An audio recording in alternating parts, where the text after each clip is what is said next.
Boa tarde, pessoal. Que alegria estarmos aqui nesse penúltimo dia do COBEM histórico e deixaram a gente para o penúltimo dia, o que gerou uma ansiedade enorme nesse grupo que vem preparando essa mesa com todo carinho para discutir questões importantíssimas que nos são muito caras e a gente sabe que essa discussão é fundamental nas nossas vidas, né? Então, é isso que a gente vai fazer aqui. A nossa mesa agora é como lidamos com preconceito na escola médica. Está dentro do eixo currículo e projeto político-pedagógico e que fala da diversidade na escola médica. A gente sabe que as nossas escolas de medicina, elas não estão ainda naquele ideal que a gente quer, que é um lugar sem preconceito, né? Elas estão longe disso. E isso significa que a nossa luta não pode parar. A nossa luta para acabar com esse preconceito, para discutir o preconceito, para saber como a gente reage a ele, ela tem que ser contínua, né? Então, uma das formas da gente lutar é promover o debate, tocar nessas questões, chamar todos os envolvidos para discutir. O preconceito na escola médica, ele atinge principalmente o aluno, mas ele, na verdade, atinge também o professor, todos os profissionais de saúde, os profissionais da educação, e tem consequências sérias, assim, individuais e coletivas. Traz sofrimento, né, traz a doença, traz até a morte, traz o abandono de sonhos. Então, é por isso que a gente precisa estar atento a nós mesmos, sempre começando por nós mesmos e ao nosso entorno. Então, essa discussão ela é muito pertinente, muito querida e super feliz com quem está dividindo essa mesa comigo. Eu vou chamar primeiro a Jeane, que eu conheci durante a semana e já disse para a Jeane que a gente vai se abraçar, já é promessa, quando a gente puder. E a gente descobriu várias semelhanças assim, entre o nosso trabalho e eu vou apresentá-la bonitinho. Jeane Tavares é professora, ela foi graduada em psicologia na Universidade Federal da Bahia, onde ela também fez o mestrado em saúde comunitária e o doutorado em saúde pública pelo Instituto de Saúde Coletiva da UFBA. Ela é docente da Universidade Federal do Recôncavo da Bahia e membro da Comissão de Direitos Humanos do Conselho Federal de Psicologia. É membro colaborativo do GT de Saúde da População Negra, da Sociedade Brasileira de Medicina de Família e Comunidade. Uma honra, viu, Jeane, ter você aqui conosco.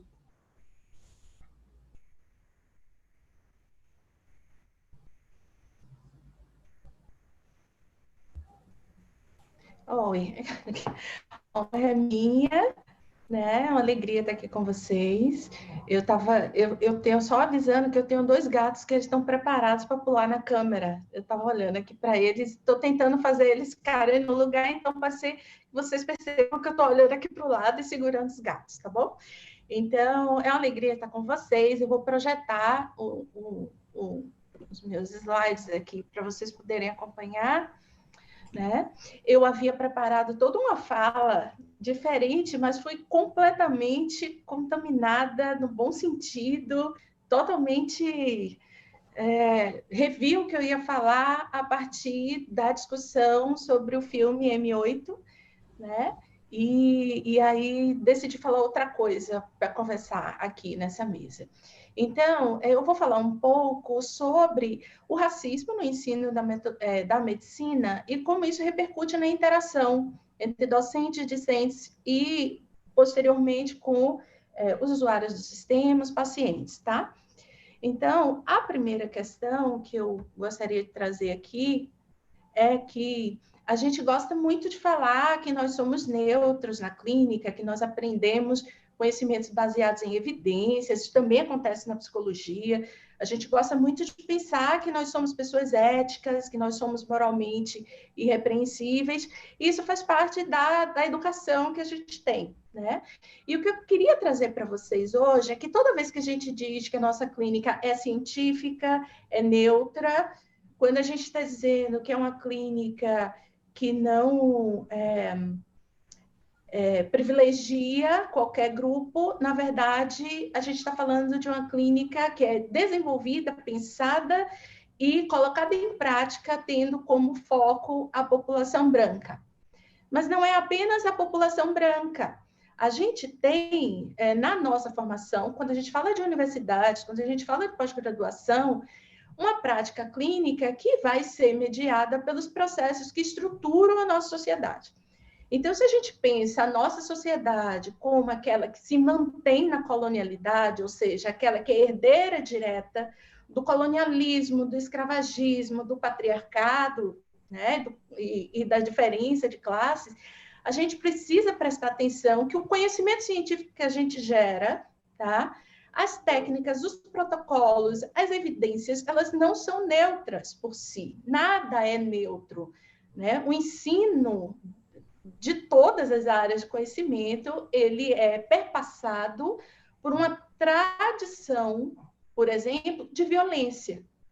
Tá? Então, eu vou colocar mais destaque na medicina, porque o congresso é de medicina, mas eu poderia estar falando da enfermagem, poderia estar falando da sociologia, poderia estar falando da psicologia, poderia estar falando da fisioterapia. Tá? Nós somos herdeiros, enquanto um país colonizado, de uma tradição do ensino pelo medo, pela humilhação, pelo excesso, né? Pela palmatória, há algum tempo atrás, pela exigência de algo muitas vezes impossível para os estudantes cumprirem, né? E esse é um mecanismo que eu vou falar mais para frente, que ele é necessário para a manutenção da hegemonia de uns sobre os outros. Então, não é à toa que um professor humilha um estudante em sala de aula. Não é à toa que o professor ele não ouve um estudante especificamente contribuir na sala de aula. Não é coincidência que os indigentes, historicamente chamados de peças, seus corpos retalhados e chamados de peça nas mesas da medicina, da fisioterapia e de todas as outras categorias da área de saúde, são de corpos negros, né? Então, as pessoas negras eram chamadas de peça durante a escravização e os corpos negros que foram utilizados historicamente pela medicina também são chamados de peças no Brasil. Tá? Manteve-se essa nomenclatura, até porque os principais fornecedores de corpos para a medicina eram os manicômios e hospícios, que tinham sua grande maioria das pessoas lá internadas, pessoas negras. Obviamente, tinham pessoas brancas, tinham mulheres brancas que não queriam seguir aquilo que o pai queria, tinham prisioneiros políticos, etc.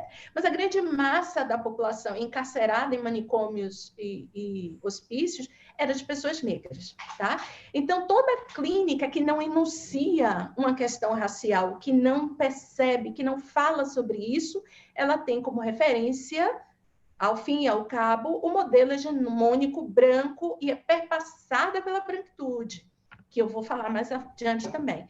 Toda clínica que não enuncia gênero, que não fala de orientação, que não fala de identidade de gênero, ela se baseia no modelo hegemônico, qual seja masculino, hétero, cis, normativo.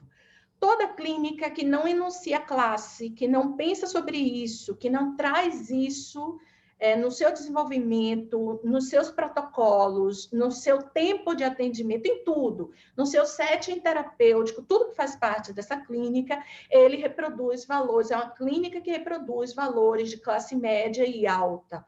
Toda clínica que não se enuncia, que não fala sobre capacitismo, é uma clínica que é preparada para atender apenas pessoas que não têm comprometimentos físicos e que têm um rendimento que é determinado pela nossa sociedade.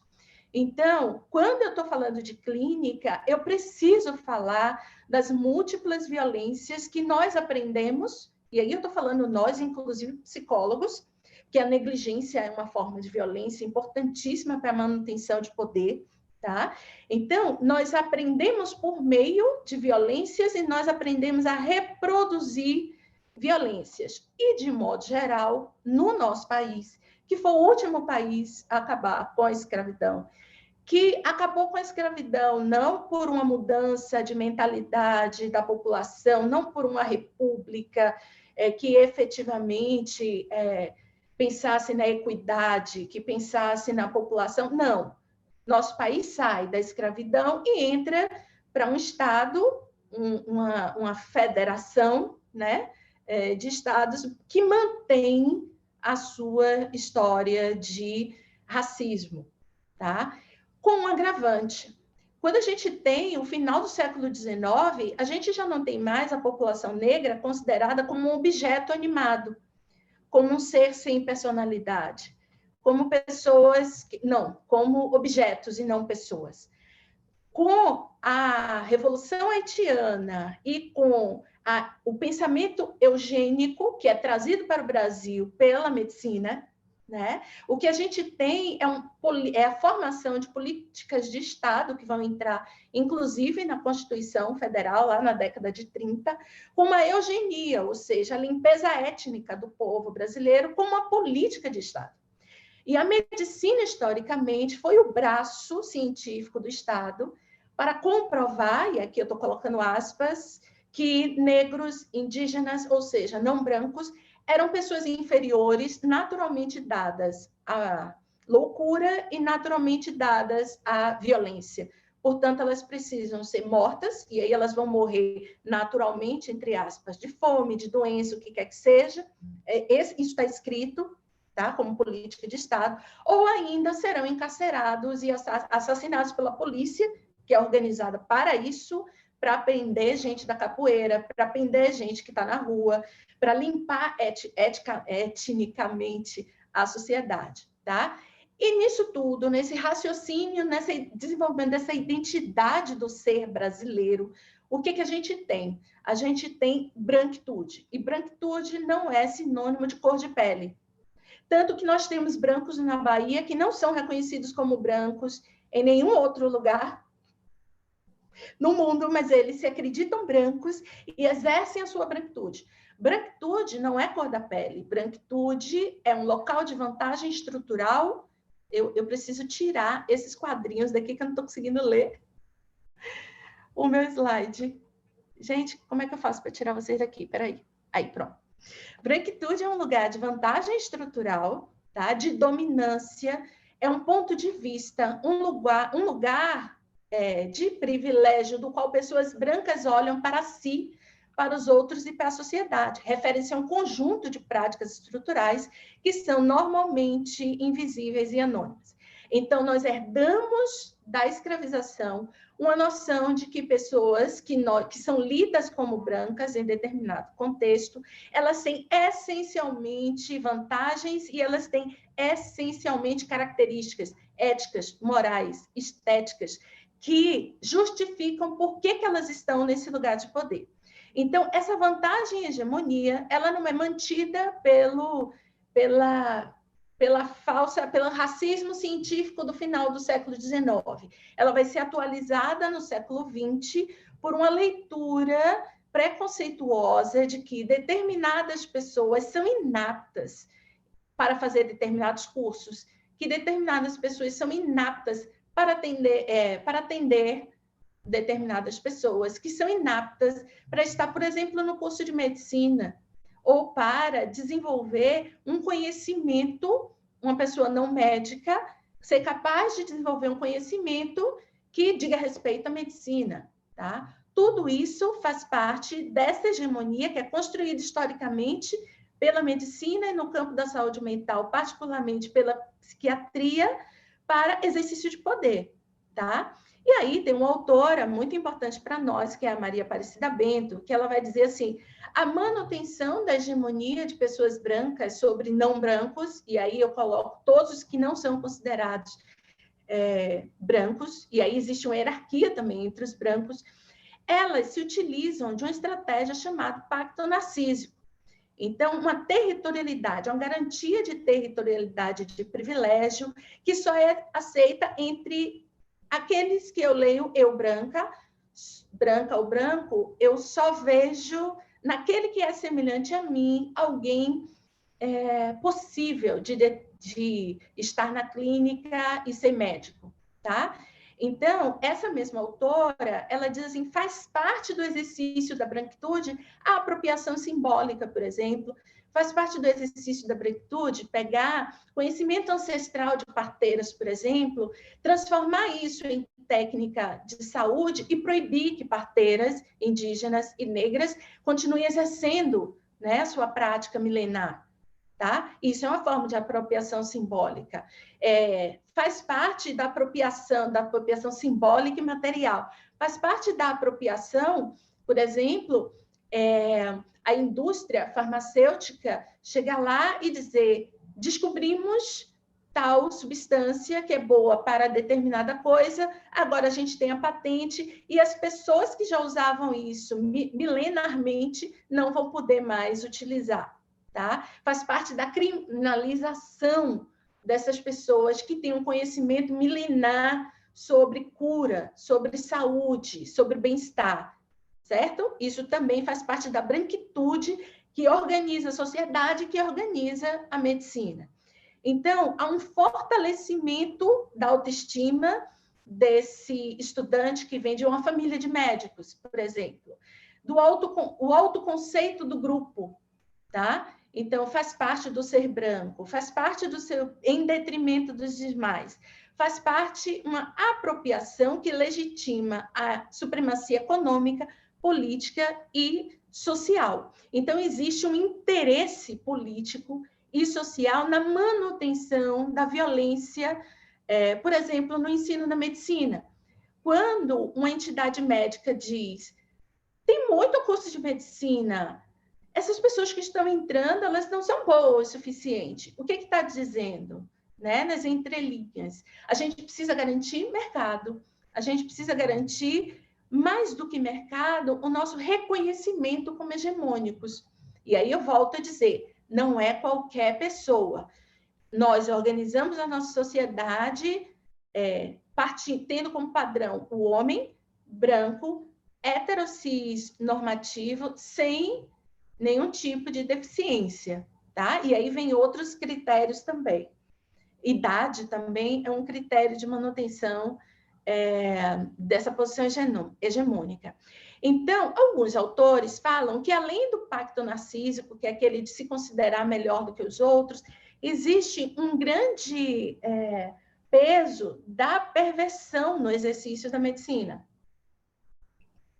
Volto a dizer, isso pode acontecer em qualquer profissão, eu só estou trazendo medicina porque estamos num congresso de medicina, tá? E é uma violência, esse é um trecho de um texto que eu posso deixar para vocês, que é silenciosa. E a vítima sofre também de maneira silenciosa. Não é uma violência, uma agressão que parte para o físico. É a violência e agressão continuada, que vai ali dia após dia, dessa estudante não branca, não rica, não classe média, que entra no curso de medicina. É uma violência que não é assumida pelo agressor. Nós tivemos há pouco um professor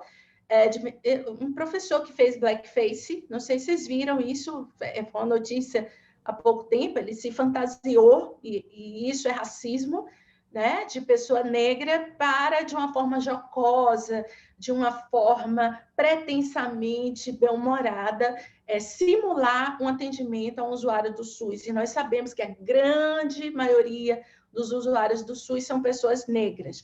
Então, é uma agressão que vai, às vezes, sutilmente, mas para nós que já entendemos a questão racial, ela é muito explícita, mas que ela tem como função inverter a relação e fazer com que a vítima dessa violência se sinta culpada por estar sofrendo essa violência. Então, é aquele professor, aquela professora que tem um exército de pessoas negras por trás da sua rotina, pessoas negras invisíveis, que permite que esse professor comece a aula às 7 da manhã. Ele mora num lugar em que ele não tem tiroteio durante a noite, ele tem um carro com ar-condicionado, pode ter um motorista, normalmente é um homem negro, tem o servidor do prédio ou da casa, o zelador, tem a mulher negra que toma conta dos filhos, Tem a mulher negra que faz a faxina, tem a mulher negra que cozinha para ele, tem o segurança do condomínio. Então, existe um exército de pessoas negras que faz com que esse professor possa dar essa aula às 7 horas da manhã,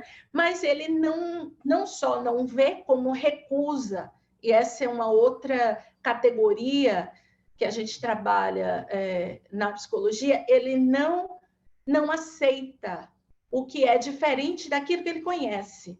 Então, se para ele está lá no carro dele, importado, com ar-condicionado, com a direção elétrica, né? Todo lá, bom, chegou direitinho no seu trabalho, ele supõe que quem não pode fazer isso, paciência, tem que se esforçar mais. Tá? Então, essa é uma forma de manter essa violência, pressupor que aquele estudante negro, negra, indígena, não é suficientemente inteligente e não tem nada para acrescentar na sala de aula.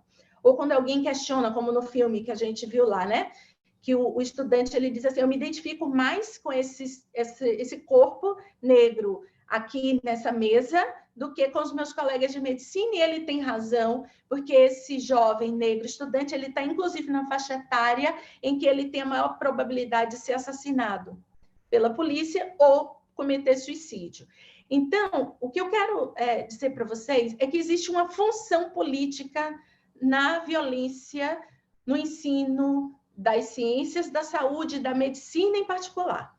E aí, eu não estou falando de intencionalidade, eu estou usando a ideia do racismo estrutural, lá do livro, que é Racismo Estrutural, do professor Silvio Almeida, que é o quê? Não precisamos mais, e o Foucault fala sobre isso, que alguém pare, pense e racionalize. Vou tratar mal essa pessoa porque ela é negra. A gente não precisa mais disso. Isso já acontece pela forma como as instituições se estruturam, pela forma como as nossas relações se organizam. Então, é importante que haja violência no ensino da medicina, porque a medicina, historicamente, produz morte junto com o Estado, junto com o direito, junto com a psicologia, junto com a antropologia, junto com a sociologia. O que seria da psicologia sem o racismo nas suas avaliações em escola, por exemplo, para dizer que jovens e crianças negros e negras são estúpidas ou são menos inteligentes do que crianças brancas. O que seria da psiquiatria sem os seus diagnósticos que patologizam sintomas, comportamentos, na verdade, e o sofrimento psíquico produzido pelo racismo estrutural, pelo racismo secular. Para vocês terem uma ideia, o que seria, por exemplo, dos psicólogos de desenvolvimento que ainda acreditam que crianças seguem as etapas de desenvolvimento de Piaget. Então, crianças negras morando na periferia não teriam uma noção sobre a irreversibilidade da morte antes dos 10 anos. Só que as crianças negras que vivem na periferia veem cadáveres, sangue na rua e ouvem histórias e perdem pessoas que amam desde muito cedo. Elas conhecem sobre a morte desde muito cedo. Então, a produção da morte no campo da saúde, ela não precisa de uma racionalização para que aconteça. Basta que os protocolos continuem sendo obedecidos exatamente como estão. Basta, por exemplo, né, que eu coloquei aqui no slide para vocês darem uma olhada. Basta que a calibração ou calibragem, já vi das duas formas de mamógrafos, continuem considerando os padrões de mulheres brancas. Há pouco tempo, eu li um estudo estadunidense que mostra que eles tiveram que desenvolver uma inteligência artificial para ler adequadamente os mamógrafos, porque os médicos eram incapazes de ler adequadamente e de calibrar adequadamente, os técnicos que fazem isso, os mamógrafos para identificar tumores, que alguns tumores têm mais probabilidade de se desenvolverem em mulheres negras, e esses médicos simplesmente não conseguiam, não pensavam ou não faziam isso seguindo os protocolos. Tá? Então, produzir morte por adoecimento, por negligência, por imperícia e a banalização da morte como, por exemplo, tá lá com o cadáver de uma pessoa negra, tendo estudantes que vão lá, mexem naquele cadáver e não tem nenhum respeito pelaquela vida. E isso é importante para continuar produzindo morte, para continuar se banalizando os afetos, inclusive dos estudantes, para que eles reproduzam isso no atendimento e banalizem a morte, o afeto daquelas populações que eles vão atender. Tá? Então, a invisibilização de doenças, por exemplo, que se chamam doenças negligenciadas, mas são populações negligenciadas, é uma forma de produzir morte através da medicina. A oferta de tratamentos ineficazes, por exemplo, a população é uma forma de produzir morte, né? E que está diretamente relacionada com a indústria farmacêutica, está diretamente relacionada com esses meses coloridos, tá? Que estão também diretamente relacionadas com as empresas de seguro de saúde, né? Então, e também a produção da morte dentro da medicina tem relação direta com o elevado número de suicídios na categoria médica, tá? E também os índices elevadíssimos de dependência e abuso de álcool e outras drogas, tá? Que começa na graduação. Então, é uma produção de morte para aqueles que se sensibilizam com isso. Então, é uma estrutura que se baseia na desistência dessas pessoas que são mais sensíveis ou que ainda estão no lugar de considerar o outro como alguém importante. Então, a estrutura é organizada para que essa pessoa não permaneça no curso, para que ela desista. Ou ela se conforma com esse modelo que a gente herda do Brasil colônia, da colonialidade. Então, faz parte também da manutenção da hegemonia a produção de sofrimento psíquico, tá? A produção de desesperança entre os estudantes, de impotência ou de incapacidade. Porque quem são os grandes médicos? Quem são aqueles que estão no topo? São aqueles que têm um séquito de estudantes, né? Tem seguidores. Essa é uma prática da medicina que é secular.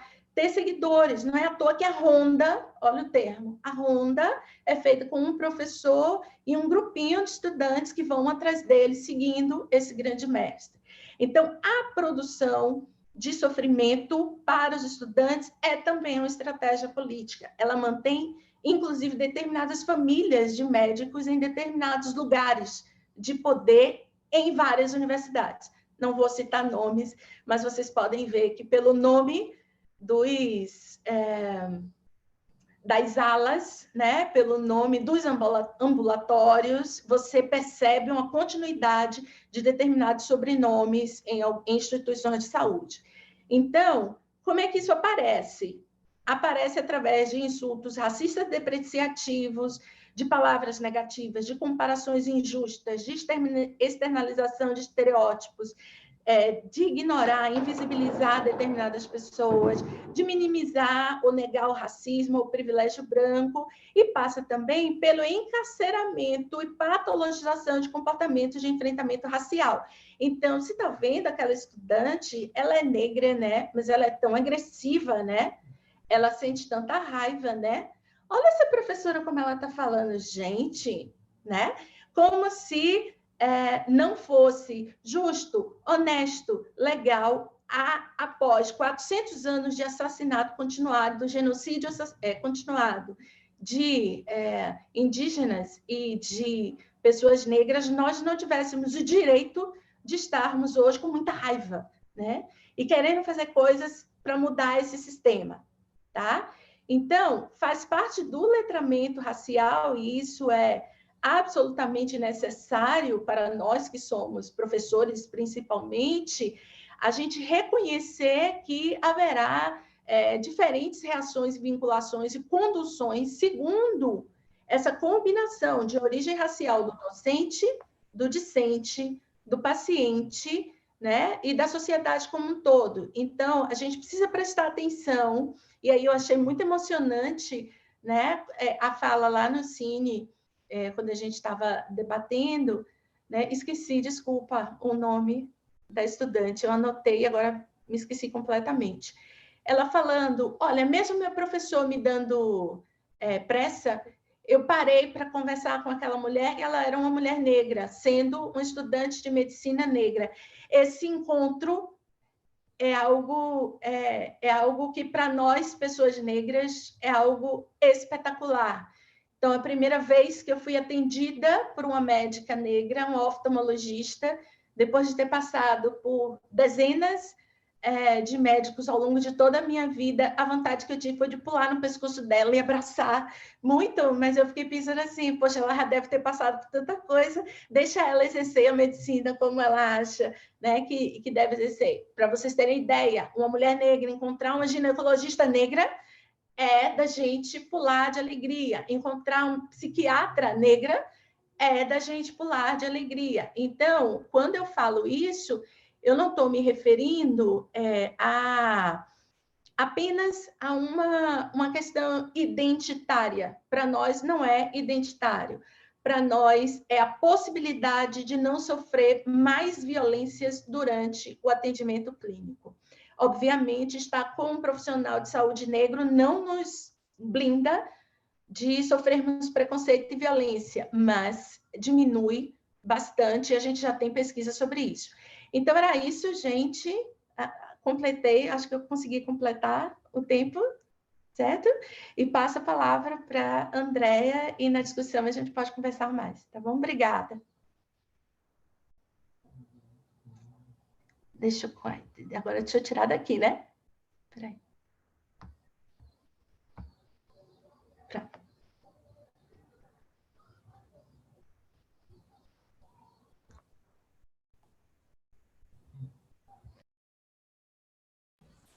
Muito bom. Obrigada, Jeane. A gente poderia ficar horas aqui conversando, né? As pessoas estão confirmando no chat o que você tem falado, elogiaram até seu Instagram e já divulgaram no chat, viu? E aí, assim, a gente fica super feliz com o que você vem trazer para a gente. Todos nós compartilhamos dessas mesmas experiências e de experiências semelhantes. A aluna que você falou é a Landa é lá da UERJ, e a gente ama muito a Landa, viu? Então, eu fiquei muito, muito tocada com a sua frase, a violência velada e insidiosa e o sofrimento silencioso. Acho que isso fica aqui dentro da gente, essa continuidade do sofrimento dia após dia, e que como temos tantos amigos, alunos, pacientes que sofrem com isso e que às vezes não aguentam isso, né? E como isso é compreensível.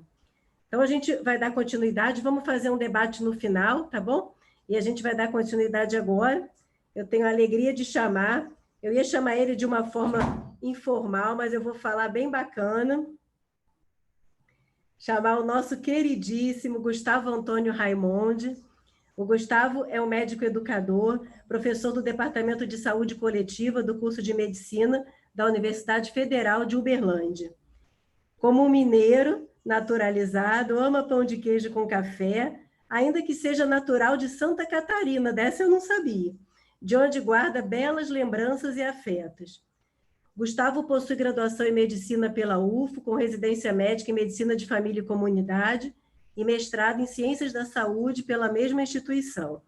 É doutor em Saúde Coletiva pela Universidade Estadual de Campinas, com período sanduíche, na Universidade de Massachusetts, nos Estados Unidos. É especialista em Educação de Profissionais de Saúde pelo Instituto Feimer, é meu veterano, e é apaixonado por assistir filmes.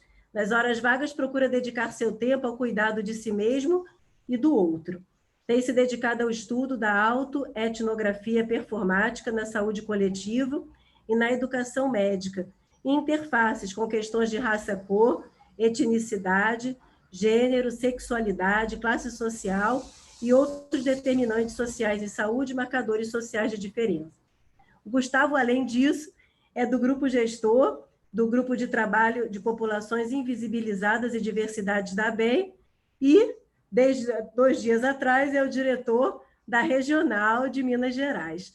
Que alegria, Gustavo. Eu teria muitas coisas ainda para falar de você, mas eu vou dizer que a gente está muito feliz com a sua presença aqui, viu? E vou passar a palavra a você. André, agradeço imensamente a você e a toda a equipe organizadora do Coben ABEM por me permitir estar nessa mesa, aprender imensamente. A fala da Giane foi fantástica e tenho certeza que a fala de Felipe vai ser muito boa. É uma mesa muito rica e eu acho que o Coben ele tem marcado esse espaço de trazer debates historicamente negligenciados e marginalizados ao longo dos nossos processos formativos. Eu preparei uma fala para esse momento, para pensarmos um pouquinho essa provocação da mesa, né? Como lidamos com o preconceito na escola médica? Para pensar essas questões, eu optei por trazer um subtópico, né? Seria corpos que importam, não importam na prática médica, uma alta etnografia performática sobre o corpo gay na escola médica. Esse corpo que acompanha os slides é o meu corpo. Esse corpo que acompanha essa trajetória é o meu corpo. Em interface, em diálogo com tantos outros corpos. Para pensarmos corpos silenciados, esquecidos, negligenciados, abandonados. E para pensarmos também possibilidades de superação, possibilidades de resistência, de mudança, de transformação. Ainda sinto medo. Não sei o segredo para não sentir, para voltar a sorrir. O pensamento conservador se alastrou como uma pandemia e da noite para o dia vem causando tanta dor. O que era óbvio virou questão. A Terra é plana ou não? O comunismo nos ameaça enquanto a Covid se alastra? Dúvidas tão pueris parecem fazer de nós imbecis. O medo não para de aumentar? Aonde vamos parar? Foi naquela eleição, apesar do ele não, que o rumo parecemos perder. Pouco a pouco vejo meu país adoecer. De ódio, de rancor, de mágoa, de dor. Em meio a tantas discussões, muitas vidas se vão. É possível ter esperança. Dançar essa dança, fazer limonada do limão em meio a tanta negação. É o que esse poema pretende, se é o que você me entende. Espero que haja na academia espaço para ele um dia antes que seja tarde. Não quero fazer alarde, mas possível pode não ser. Que um dia outros venham a esse texto conhecer, diante da destemperança. Me cubro de esperança, tento aqui descrever, construir, teorizar, aprender, que seja possível esse caminho. Espero que ele não esteja sozinho, que essas reflexões possam te encontrar e fazer no seu peito a esperança brotar. Como lidamos com o preconceito na escola médica? Mafalda, brilhantemente, nos convida a pensar os silenciamentos, os nossos ouvidos tampados, os nossos olhos tampados também. A violência velada é insidiosa e o sofrimento silenciado, já disse Jeane. Atravesso por entre esses corredores, aqui me formei médico, aqui me descobri gay, aqui vivi o amor, o medo, a dúvida da descoberta de mim mesmo. Hoje sou atravessado por esses corredores repletos de pessoas, cartazes, histórias e dizeres que dizem que eu não deveria estar aqui, pelo menos não gay. Como seguir em frente caminhando se a mata densa do preconceito é capaz de fechar os olhos daqueles que não querem me ver gay? Se eu, que surgi daqui, não sou visto, se me assumo gay, como ver outros gays, outras corporalidades que estão para além desses corredores? Encontro-me novamente com essa escola, agora não mais estudante, médico, professor, porém meu corpo é o mesmo, talvez com outras tantas marcas. Será que agora ele terá a oportunidade de existir? O currículo mudou, uma chance para uma nova história ou um atalho para o retrocesso?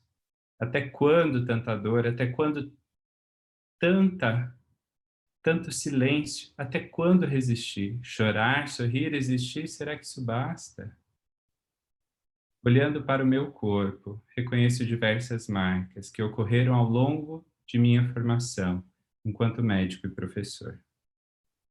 Se você é gay, as pessoas provavelmente irão pensar que você tem HIV/AIDS e quem quer ser tratado por um médico infectado? Eu só quero te proteger, lembre disso. não é importante falar sobre as questões gays. Todo mundo é igual na medicina, não é mesmo? Ah, Gustavo, seu trabalho é extremamente subjetivo. Você está fazendo uma pesquisa sobre o seu corpo. Isso não é ciência. Mas não esqueça, não chore. Lembre-se, você é um homem branco, cis. Ao me considerar gay, em uma formação marcada pelo desejo de cuidar do outro, sou marcado com as marcas da exclusão, do não pertencimento. Mas ser um homem gay, branco, classe média, médico, professor, me permitiu não sentir algumas feridas, marcas, pois nunca fui ferido pelas armas do racismo e do sexismo, apesar de usufruir dos privilégios da branquitude. Mas quantas marcas, feridas eu também não causei? Estaria protegido de uma masculinidade tóxica por ser gay? Decidi tentar cuidar, como aprendi, dos outros, mas não de mim. Decidi tentar ouvir, como aprendi, os sinais e sintomas dos corpos dos outros, mas não do meu corpo. Decidi tentar tocar, não para profanar, mas sim como aprendi, para tentar honrar, mas também não aprendi a honrar o meu próprio corpo. Decidi, então, ignorar meu corpo, como aprendi tanto a fazer. Entre ouvir e acreditar, muitos questionamentos aqui, voz, emudeço e silencio, vozes dos outros e do meu próprio corpo. Mas talvez as vozes dos outros são ditas pela voz de minhas letras, minhas interpretações, minhas percepções, minhas reflexões, minhas análises, minhas ideias, e sempre por meio de minhas traduções de sinais e sintomas naquilo que acredito ser o termo médico para dar voz ao outro. Então estaria eu dando realmente alguma voz ao outro? Ou continuaria silenciando esse outro?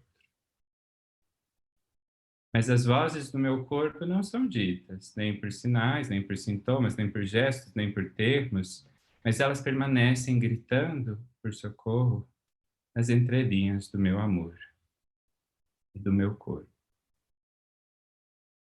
Como então ouvir aqueles outros sistematicamente silenciados? Como então ouvir aquele outro sem ouvir o meu corpo na relação com o outro, ouvir a performance eu como o outro?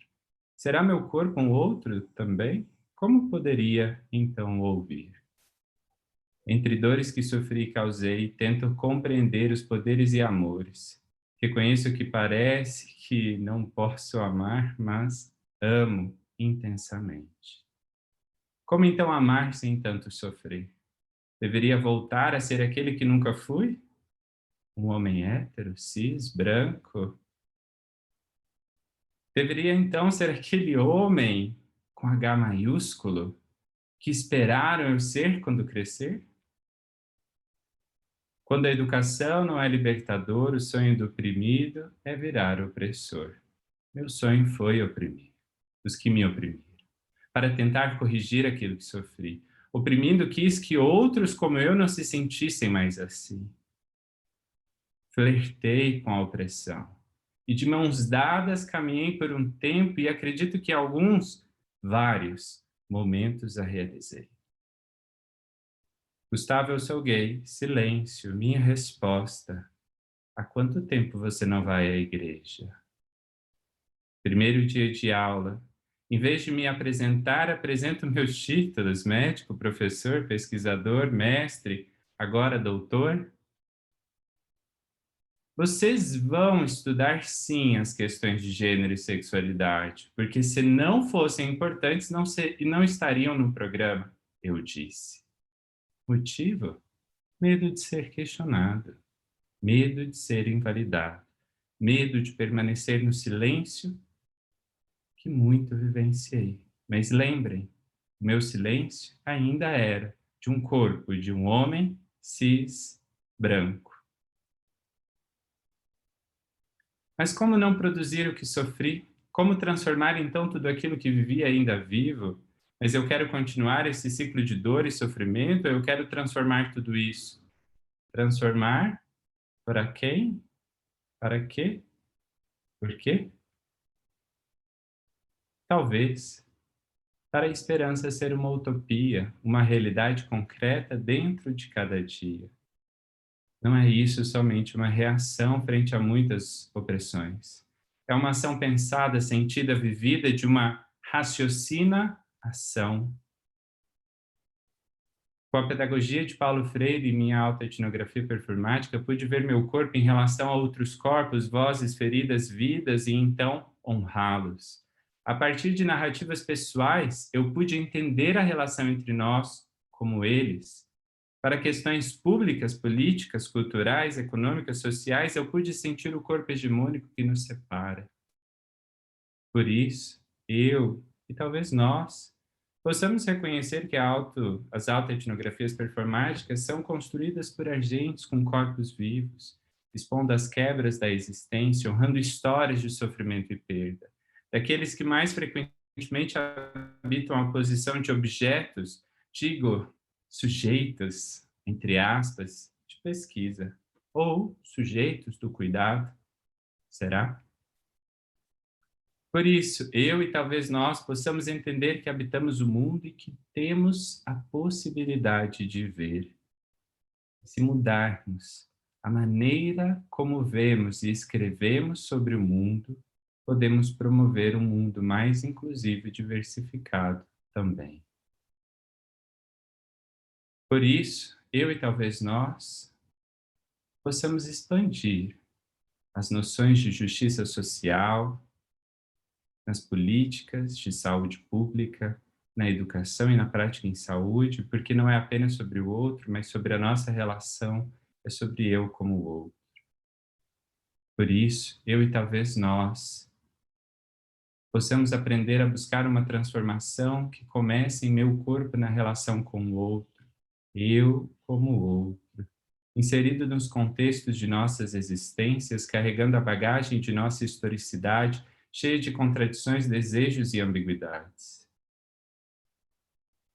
Assim, eu, talvez nós, possamos repensar as possibilidades que habitamos e o uso do poder que utilizamos, para assim construir pontes em vez de muros, as quais podem transformar minhas práticas, as práticas, quem sabe juntos caminhar de mãos dadas uns com os outros, que desejam assim trabalhar, pensar, viver e amar. Como lidamos com o preconceito na escola médica?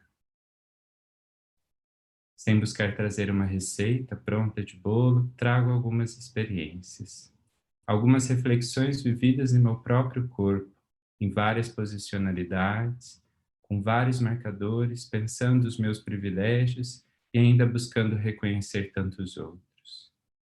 Talvez um primeiro passo seja o reconhecimento de minhas, nossas contradições, preconceitos, violências, que reproduzimos conosco, com o outro. O outro passo talvez seja não mais silenciar, porque aprendi a banalizar a violência, a naturalizar o sofrimento e a internalizar, que por determinadas características posso ser menos.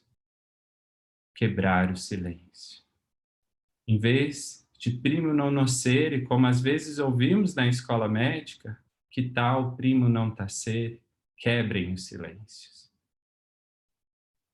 E um terceiro ponto que aprendi foi reconhecer e construir uma rede colaborativa, uma rede de apoiadores, uma rede afetiva. E aqui trago um grande exemplo, o grupo de trabalho Populações Invisibilizadas e Diversidades também.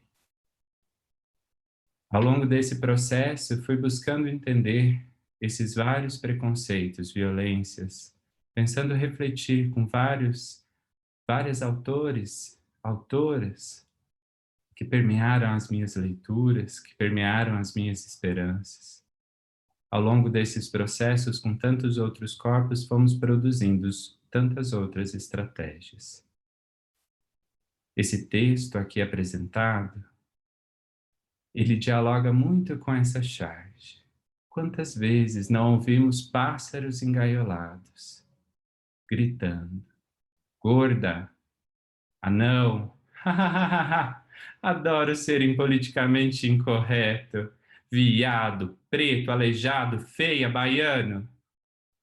E outros pássaros livres, refletindo, é o consolo do prisioneiro. Rubens Alves já nos dizia, há escolas que são gaiolas e há escolas que são asas. Escolas que são gaiolas existem para que os pássaros desaprendam a arte do voo. Pássaros engaiolados são pássaros sob controle. Engaiolados, o seu dono pode levá-los para onde quiser. Pássaros engaiolados sempre têm um dono, deixam de ser pássaros, porque a essência dos pássaros é o voo. Escolas que são asas não amam pássaros engaiolados. O que elas amam são pássaros em voo. Existem para dar aos pássaros coragem para voar, ensinar o voo. Isso elas não podem fazer porque o voo já nasce dentro dos pássaros. O voo não pode ser ensinado, só pode ser encorajado. Que escola temos construído? Gaiolas ou escolas que realmente estimulam, encorajam os voos? Paulo Freire, sempre marcando a história de minha existência enquanto educador, já dizia, ensinar exige compreender que a educação é uma forma de intervenção no mundo. Tomemos cuidado com qual intervenção temos produzido nas nossas práticas diárias. Trago a vocês uma última charge. Laerte nos brinda. Estamos festejando e festejaremos todos os dias. Talvez ouviremos. Ei, aí, a parada já acabou. Mas como lembra, Laerte, mas o orgulho continua todo dia. Venhamos nos orgulhar de nossa existência, de nossas histórias, de tantos outros corpos, para juntos permanecermos nessa luta. Essa história aqui contada, narrada com o meu próprio corpo e com tantas outras corporalidades, recebeu a menção honrosa na área de saúde coletiva no Prêmio Caput Teses. Para aqueles que queiram ler mais, abram a câmera dos seus celulares, observem esse QR Code e vocês terão acesso a algumas dessas reflexões e tantas outras, para que a gente possa pensar outras possibilidades em relação a preconceito, em relação à violência, em relação a tantas outras questões existenciais. Além disso, juntamente com o grupo LGBTQIA+, da nossa instituição, marcado por várias corporalidades e existências relacionadas à negritude, branquitude, à travestilidade, pensamos ser LGBT na formação em medicina, uma alta etnografia performática coletiva, dolorosa e esperançosa, recém-publicada. É o 12º capítulo deste livro. Também os convido à leitura. Abram os celulares, as câmeras, para assim terem acesso a essa leitura. Muito obrigado.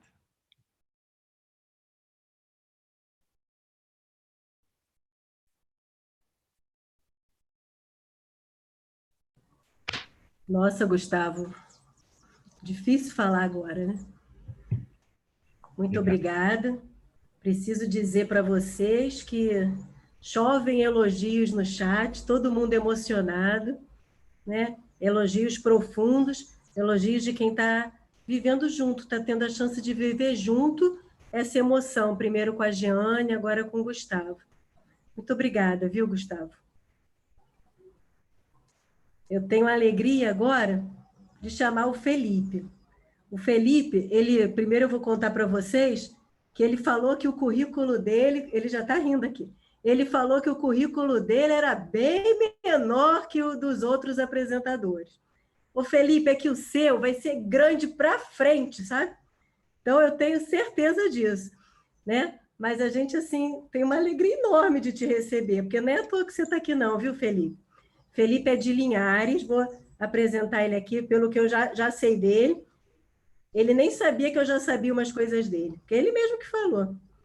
Felipe, então, é estudante, é o discente escolhido para essa mesa. Ele nasceu em Linhares, no Espírito Santo, mas ele mora em Vila Velha.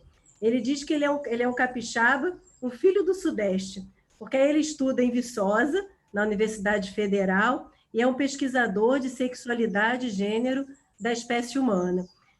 Por esse trabalho do Felipe, ele tem tido vários espaços pela DENEM para discutir essa temática. E a gente tem certeza que o Felipe vem emocionar a gente agora também. Com você, viu? Nossa, eu fiquei com a missão principal, né? Assim, principal difícil, né? Porque depois da Jeane e do Gustavo, não sei se sobrou muita coisa para falar nessa mesa aqui, né? Eu vou fazer, primeiramente, eu tinha me sentido bastante pequeno mediante nessa mesa, mas aí eu fui lá, busquei minha Brené Brown, busquei toda a palestra dela, falei, vou me permitir sentir vulnerável perante a Jeane, perante o Gustavo e o currículo deles. O tema desse espaço que o COBEM realizou, né, que é muito importante, né, porque eu estava rodando nos espaços da DENEM, que são muito importantes também, mas eram coisas com público menor, não tinha 4.000 pessoas me assistindo, aí assim, do nada Douglas me aparece no meio de agosto e fala, então, a gente selecionou você para ir para a mesa do COBEM, aí você aparece lá com a gente. Aí eu pensei, como é que será que vai ser isso, né? Será que vai ter muita gente? Aí agora chega hoje, já vem André e me dá uma posição de 4.000 pessoas aqui. É um peso um pouco grande nas minhas costas, mas vamos lá. Eu queria começar retomando um espaço da fala da Jeane e outro do Gustavo, que eu achei muito importante. A Jeane trouxe o termo clínica neutra, e aí o Gustavo, quando foi falar do espaço dele, falou na questão de que é acusado de questão de pesquisa, de não fazer uma pesquisa neutra, justamente em função da pesquisa dele confluir com a própria orientação sexual dele. E eu acho isso muito importante, essa questão quando a gente fala que a pessoa está legislando em causa própria, ou então está falando em causa própria porque ela está falando de uma questão que ela vive, porque é um dos debates que se fazem quando a gente vai falar de questão de espaço de fala, né? Justamente que as pessoas que falam nos espaços de fala são pessoas que representam aquilo e que, de certa forma, elas podem estarem falando em causa própria como numa questão de interesse. E aí eu penso muito na fala da Djamila Ribeiro, acho que Jeane com certeza vai conhecer muito bem, a questão que a Djamila fala que a gente tem um grande problema na relação com uma branquitude que está em todos os espaços, porém não se vê, e uma negritude que não ocupa todos os espaços, porém é sempre vista, num sentido em que quando a gente é sempre visto com muita ênfase aquilo que não ocupa o espaço de privilégio, né? Porque o privilégio ele é normalizado, né? De um ponto muito claro, tudo aquilo que é privilegiado, tudo aquilo que é norma, ele acaba sendo muito bem posicionado e entendido como normal. E aí, quando a gente normaliza o privilégio, quando a gente normaliza aquilo que são as classes consideradas como bases da sociedade, que são consideradas como partes inerentes da formação da sociedade, a gente desumaniza outras, né? Porque a posição de humanizar alguns, ela obrigatoriamente ocupa a posição de desumanizar outros. E é isso que a sociedade como um todo acaba fazendo. E a gente trazendo isso para dentro da questão da formação, tanto dos espaços das escolas médicas. Eu acho que é importante falar também do currículo das escolas médicas. Isso se faz muito importante de ser enxergado, como bem trago pela Jeane e pelo próprio Gustavo. É importante ver que quando a gente fala nessa questão da formação, a gente não percebe que essa formação ela tem nome, ela tem corpos, ela é dita para alguns, ela é feita para uns. E isso é de sumar importância da gente entender que é justamente que a gente depois vai estar falando em outras discussões, como a questão do currículo oculto, que é aquilo que você aprende sem perceber que aprendeu, né? E dentro da medicina a gente tem muito dessas questões sobre, quando a gente vai falar de um corpo, que corpo é esse que nós estamos falando, que às vezes é um corpo meio amorfo, que ninguém sabe que corpo é esse que a gente está falando, mas esse corpo ele tem forma, ele tem classe, ele tem etnia, esse corpo ele tem sexo, inclusive, e orientação sexual muito bem definidas, só que passa despercebido na maioria dos olhares, principalmente quando a gente não se atenta sobre o que a gente está estudando, né? E aí, quando a Jeane trouxe em alguns pontos dela a questão de como que é feita essa visão de que o corpo que desvia da norma do corpo saudável, do corpo visto, capacitado, do corpo com a etnia correta, com a sexualidade e orientação sexual correta, esse corpo ele tem o seu local e os que não confluem para essa direção, eles são enlouquecidos, né? Eu chamo isso de enlouquecer o desvio, que é quando a gente faz esse espaço de tornar pelos dados que a própria Jane trouxe, da questão de que a maior parte das populações dentro dos manicômios, dentro dos espaços de internação psiquiátrica, eram corpos pretos e continuam sendo até hoje. E aí, se a gente traz para dentro da questão do sistema prisional, isso se intensifica muito mais, inclusive, né, com o nosso próprio sistema judiciário que a gente tem nos espaços do país, nos espaços do nosso país, e questões de espaço de poder, quem é o corpo que ensina também, que é muito importante, né? Se a gente fizer uma leitura de quem são os docentes das escolas médicas, essa leitura, com certeza, ela vai desviar muito para o lado de termos docentes brancos, não docentes negros. Quando a gente começa a perceber isso, e não me salvo o engano, eu acho que até hoje, na UFV, eu posso estar falhando muito, mas eu não tive aula com nenhum docente negro até o momento, eu não me lembro desse momento. Tivemos um convidado, que ele foi convidado pela André, inclusive, para estar palestrando lá conosco, mas foi uma palestra, mas enquanto docente da UFV, até o momento, na medicina, por onde eu andei, eu ainda não encontrei um docente negro. E isso tem impacto, né? Porque a conexão, ela tem um espaço muito importante dentro dessas interlocuções do aluno com o professor, seja do discente com o docente, quem é ensinado, quem aprende, porque isso gera significações. A gente se significa e se conecta com aqueles corpos que a gente percebe que, de alguma forma, trazem para nós algum tipo de conexão. E para conectar é preciso, primeiramente, humanizar. Se a gente não humaniza nesses espaços pessoas que estão dentro dessas classes que, oriundamente, na sociedade, são vistas como marginalizadas, que estão à margem da sociedade, como que eu, enquanto aluno, posso aprender a respeitar e entender em humanidade integral o paciente que vive dessas classes, se eu nunca fui ensinado nem aprendi a ver pela ótica dessas pessoas, sabe? Então, desses corpos, né? Fica muito complicado. Então, não é um discurso vazio, ele tem impacto fundamental na prática das pessoas que são formadas dentro das escolas médicas, né?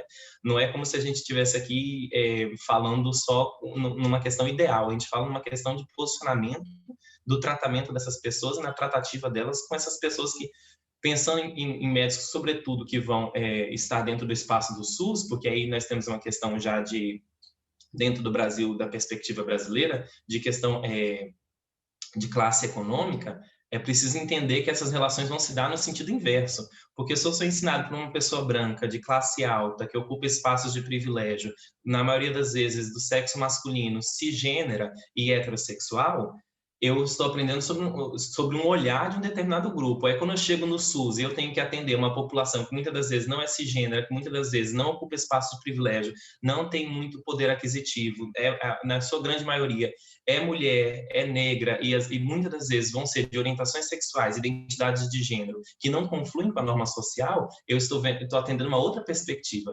Ora, veja, eu aprendi nenhuma, e estou atendendo outra, e isso daí em algum momento se choca, e na maioria das vezes do choque isso não atende, né? Não atende à necessidade do que é chocado, que no caso seria o paciente, porque o professor em si ele tem o seu espaço, mas na maioria das vezes não acredito que vai ser eu que vai atendê-lo, né? Principalmente se eu falar numa questão de âmbito do SUS, né? Então, é preciso entender que essa dialética dessa situação, ela traz uma pesquisa fundamental de entendimento de como que estão as nossas escolas médicas numa questão de formação do currículo. E aí eu lembro sempre que no meu primeiro ano de curso, eu acho que todo mundo passa por isso, a gente vai falar muito sobre como que é o currículo médico, de onde que vem, a gente aprende o currículo flexeriano, de onde que veio, quem que inventou, como é que faz, a gente pensa na ideia até mesmo colonialista, que é um currículo que ele é importado, né, não é brasileiro, e isso já é um problema por sua natureza, porque ele vem de um modelo de formação estadunidense. Aí a gente aplica isso no Brasil, que é um país de uma dinâmica totalmente diferente da dinâmica estadunidense, em história, em povo, em cultura, em formação, inclusive, e isso gera seus entraves, e esses entraves, geralmente, quem amarga é o paciente, é o espaço público de atendimento em saúde, porque ele que tem que lidar com a diversidade. Porque quando a gente fala em espaços privados de atendimento em saúde, há uma certa homogeneidade, se a gente for pensar desse ponto de vista. Agora, no espaço público, ele tem que atender ao público, né? E aí isso gera os entraves que são inerentes ao nosso sistema, dada a nossa formação médica.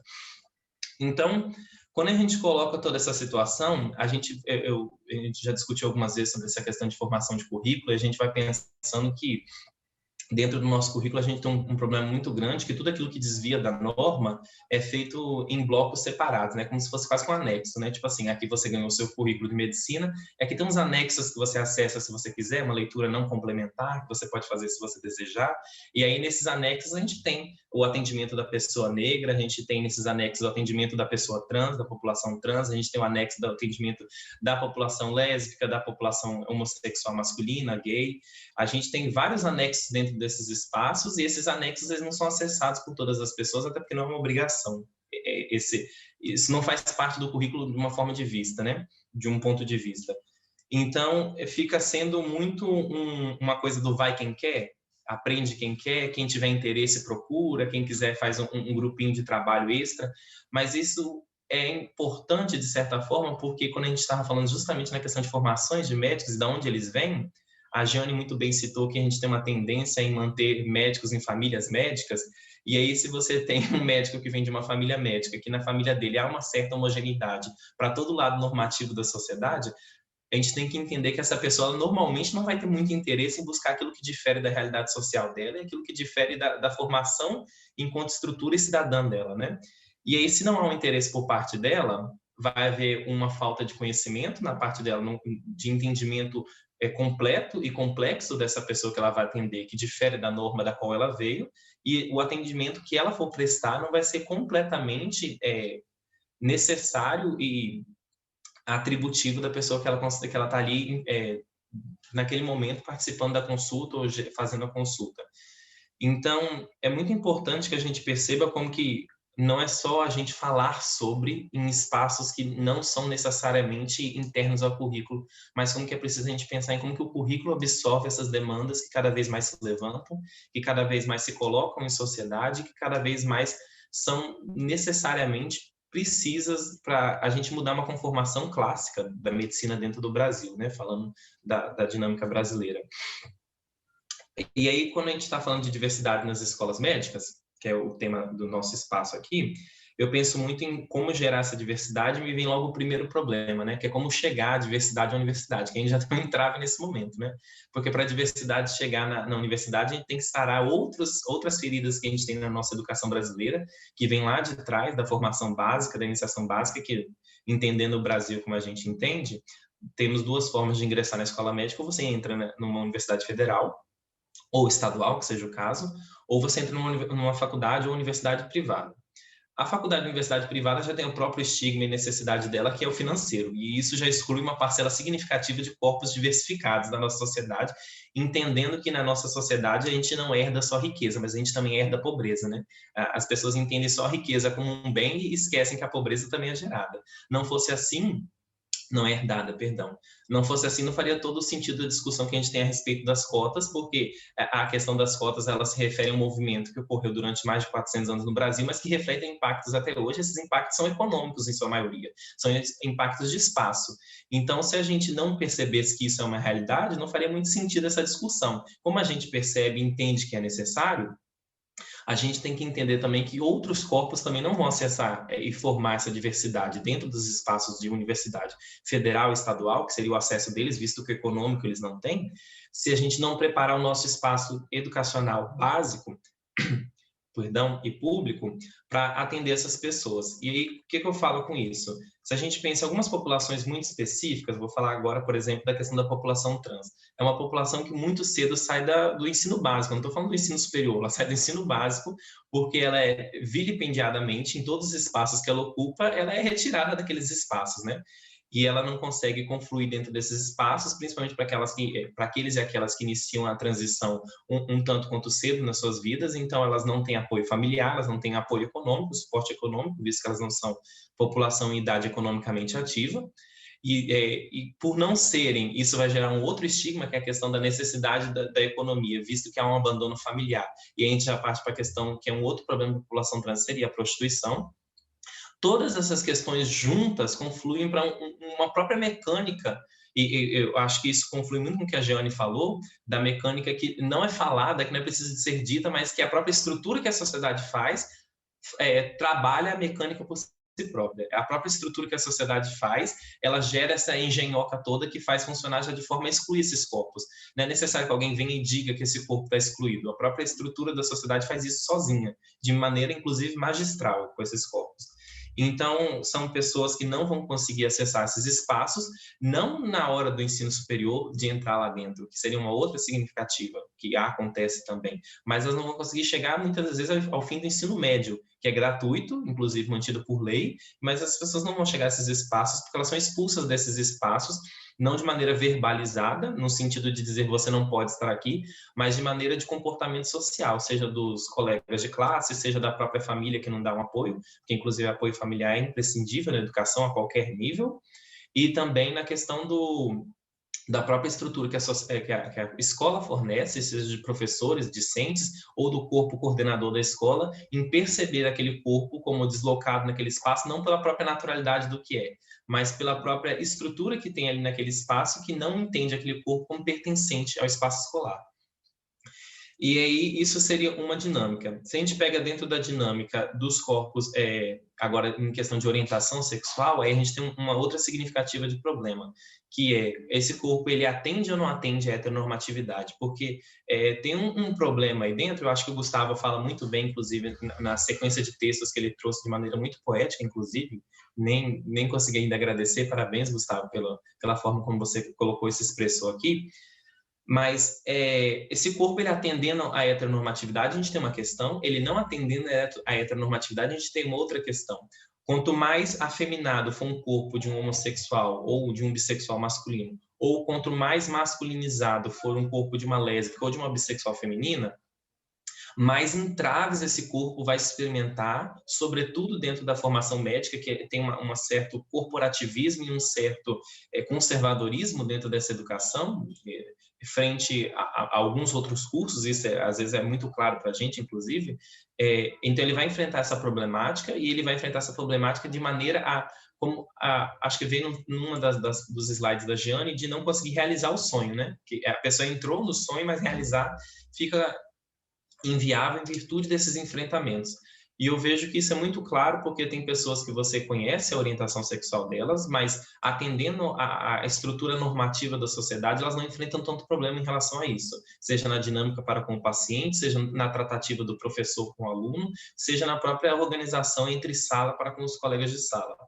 Agora, se esse corpo desvia muito dessa norma, se esse corpo ele foge muito disso que é esperado para todos os corpos da sociedade, porque todos os corpos nascem já dentro da nossa sociedade com uma dinâmica esperada, já nascem dentro da nossa sociedade com um comportamento esperado, se ele foge muito dessa normativa, acaba que ele, de certa forma, ele vai enfrentar problemáticas que vão invalidar as suas experiências, vão invalidar os seus conhecimentos e suas produções científicas, inclusive, também. Porque todos os corpos que desviam, eles têm a sua necessidade de se provarem mais de uma vez.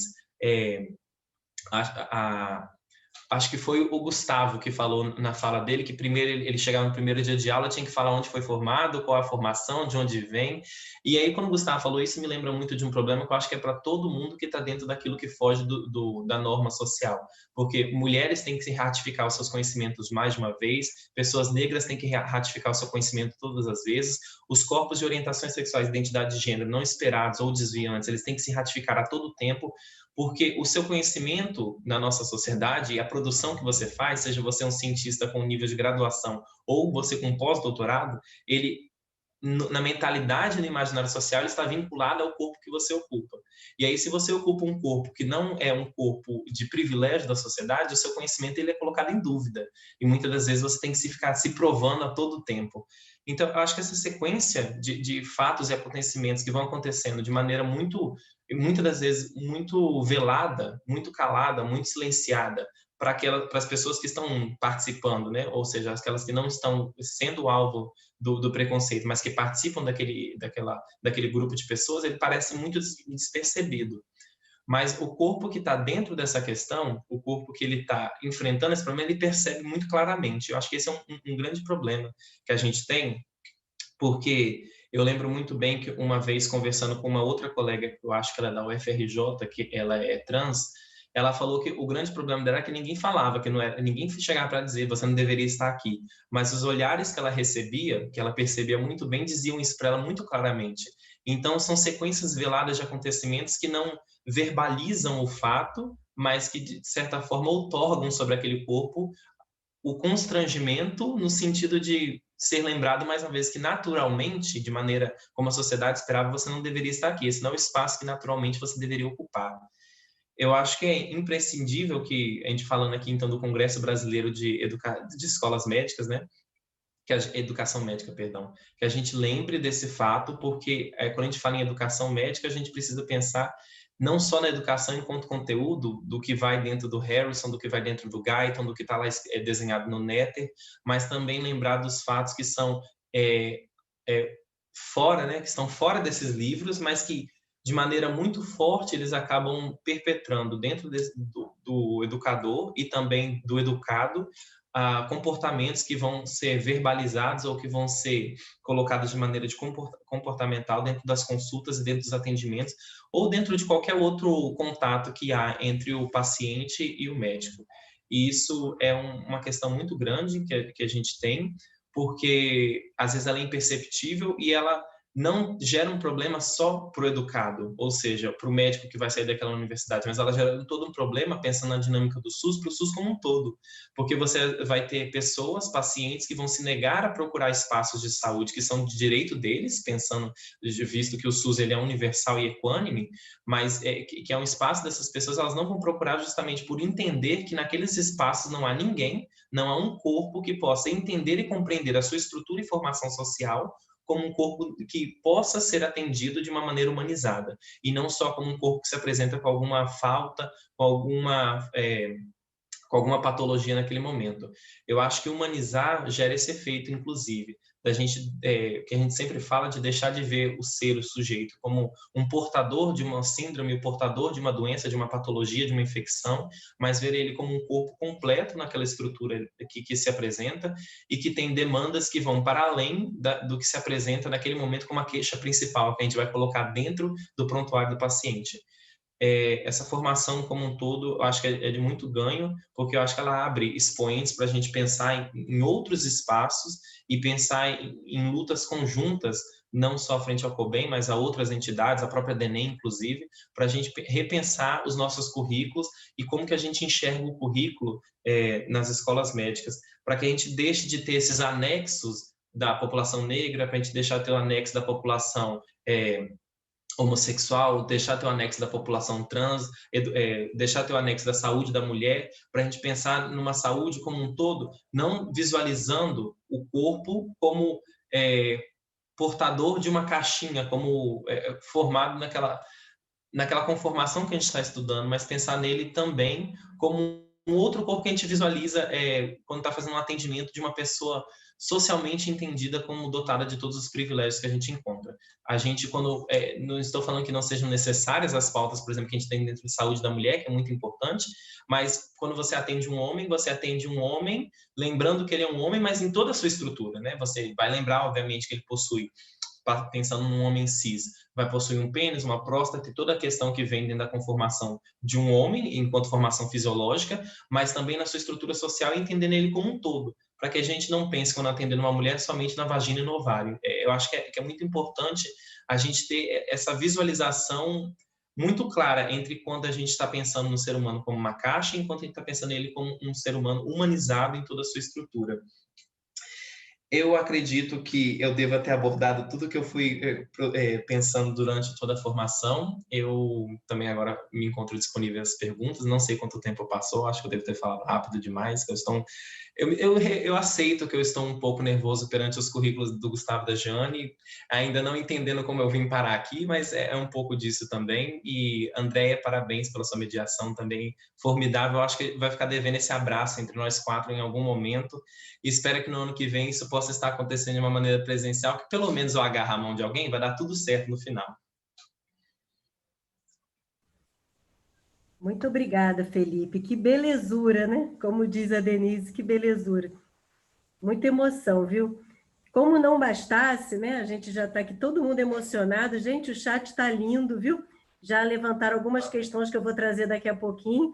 a gente agora vai ser inundado, sabem de quê? Daquelas gotas, viu? Vamos ver o que tem preparado aí para a gente.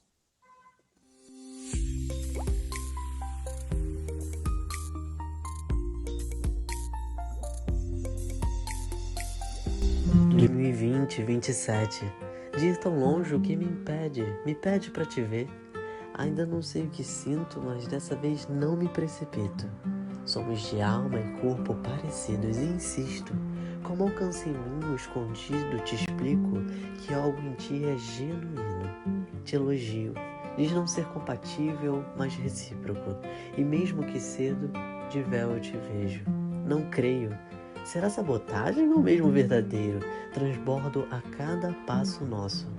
Sonho mesmo que desperto e quero um dia te jurar amor. Num abraço te sarar a dor. Num beijo mostrar que te desejo maior que o mundo inteiro. É tudo tão intenso e belo. Acendo o incenso como um biscoito amarelo. E vejo no T o nosso elo. É sincero. Nunca quis tanto que desse certo.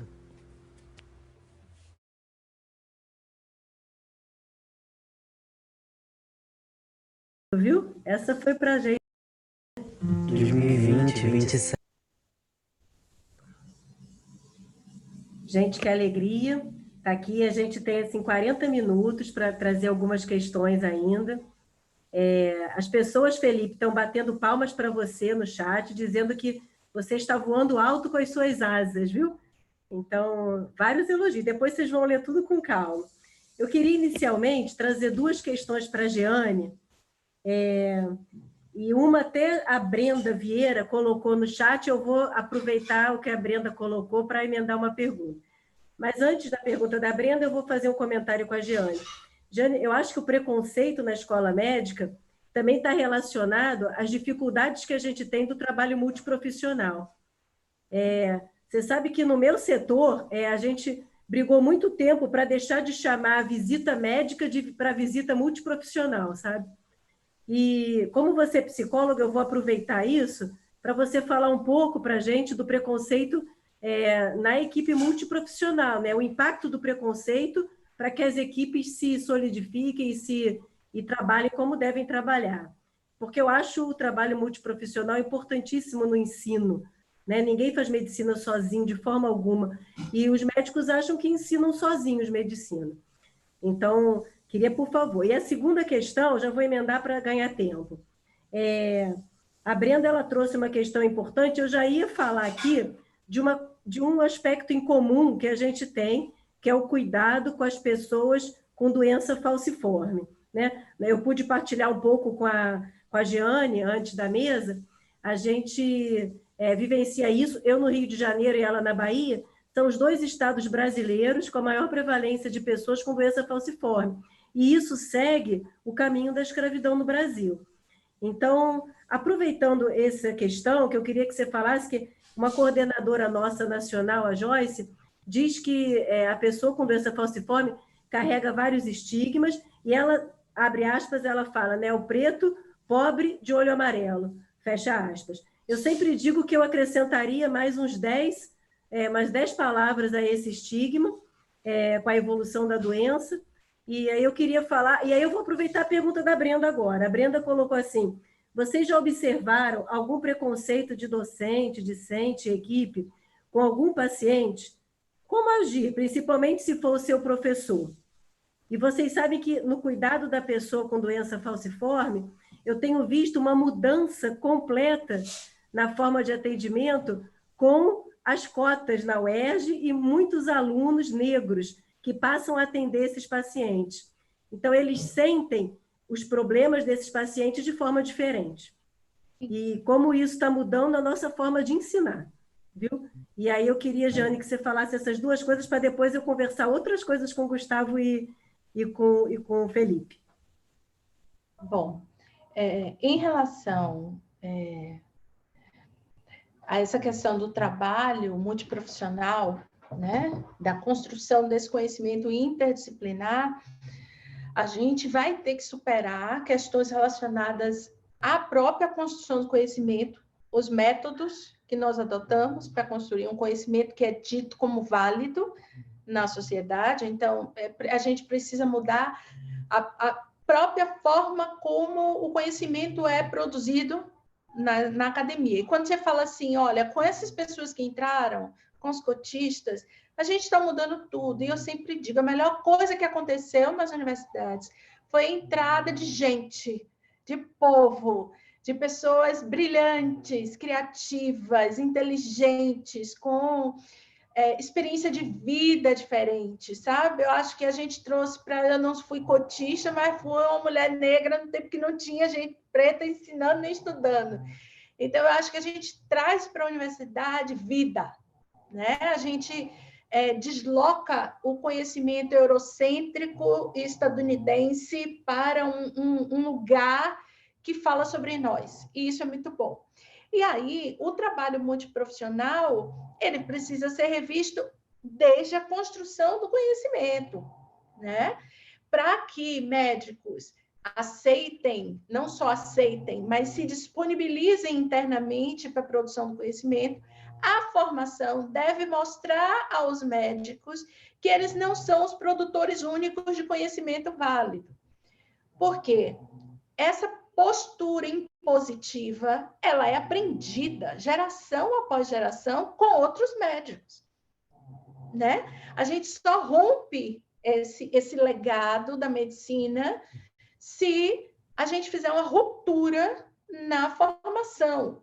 Então, na UFRB, por exemplo, a gente tem psicólogas na residência, a gente tem outros profissionais de psicologia, ou de psicologia não, a gente tem antropóloga no curso, antropóloga negra, a gente tem sociólogo negro, a gente tem gente preta, eles são obrigados a estar com gente preta em posições hierárquicas, superiores, inclusive. Eles veem professores, tem eu lá com doutorado, com pós-doutorado, sou líder de grupo de pesquisa. Então, eles têm, em lugares diferentes da sua formação, gente diferente.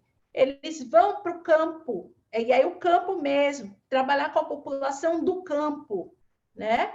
Então, a formação precisa dar ao estudante a oportunidade de aprender com os seus profissionais. Aí, ele, quando formado, não vai sentir tanta dificuldade para trabalhar. Tem uma outra questão, que aí eu estou chamando agora para psicologia. Existe algo na formação de medicina que é uma necessidade de manter a hegemonia que só se explica pelo medo de perdê-la. Um profissional médico que ele está bem com o conhecimento que ele tem, que ele está ok, ele não vai ser destituído do seu conhecimento por aceitar o conhecimento do outro, entende? Essa violência na formação de medicina produz pessoas não só narcisistas, como pessoas que têm um medo extremo de perder o seu lugar de reconhecimento social. Então, está nesse currículo oculto, está no lidar com o estudante, essa aprendizagem, esse ensino e essa aprendizagem no cotidiano, né? Da sala de aula, do laboratório, das aulas práticas, do atendimento. Então, é um trabalho imenso que a gente vai ter que começar pela formação mesmo, né?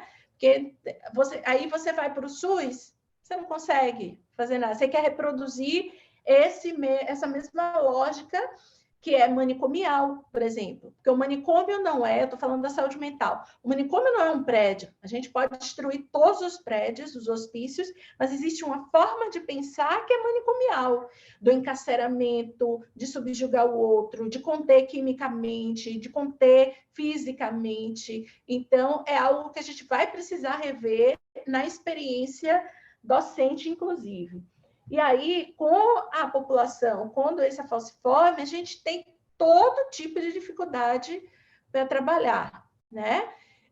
Que vai desse estigma deles também não quererem ser reconhecidas como pessoas que têm um determinado tipo de adoecimento, então isso às vezes não é compartilhado pela sociedade. Tem uma série de questões relacionadas à dor, Então, muitas vezes, eles são submedicados, né? Eles tomam muito menos analgésicos que o outro, porque aí ele vai chegar, ele está pedindo ajuda, ele está dizendo que está sentindo dor, e a equipe diz assim, é viciado, está querendo droga, está vindo aqui todo dia. Isso é só um dos constrangimentos, né?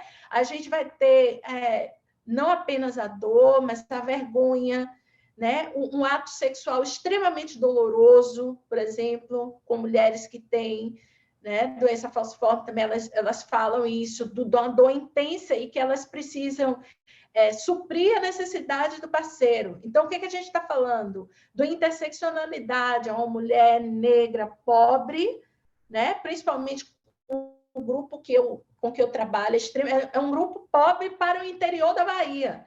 Não é um grupo pobre para uma cidade como São Paulo, como Rio, né?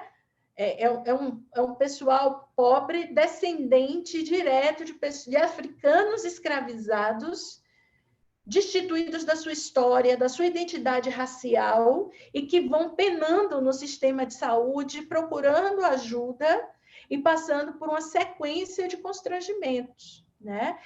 Então, quando a gente fala de doenças negligenciadas, a gente está falando de população negligenciada, porque não tem justificativa para, na formação de medicina, você não ter muita discussão sobre doença falciforme, já que ela atinge uma grande parte da nossa população, já que a gente tem... E eu vi uma vez uma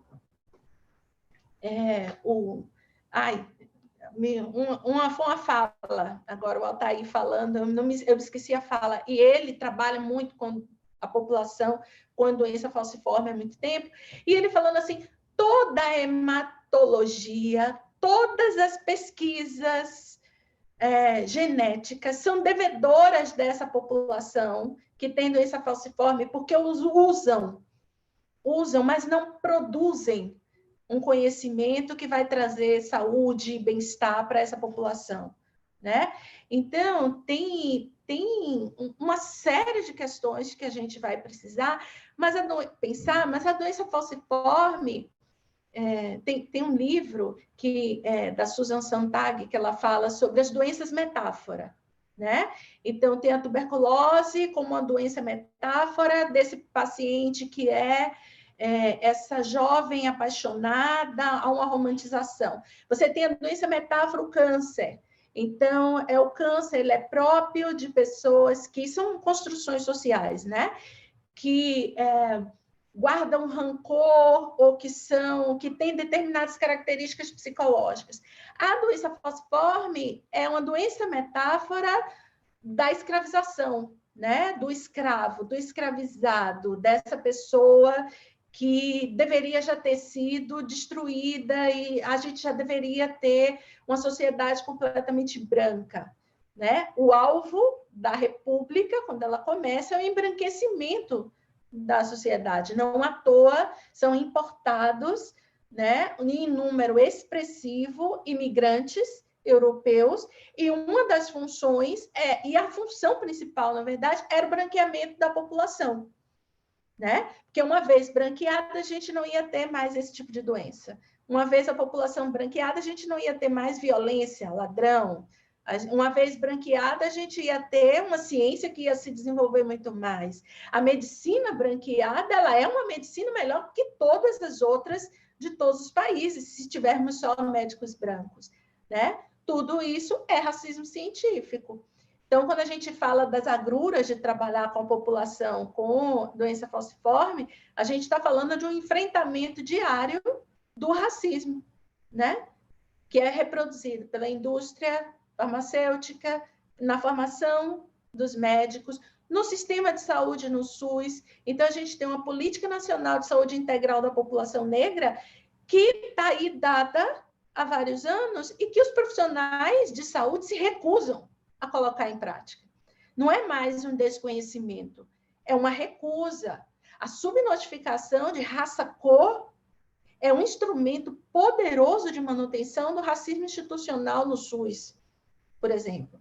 E aí a gente não fala mais de fala de recusa. Não se quer fazer isso, Não, porque isso quebra o sistema.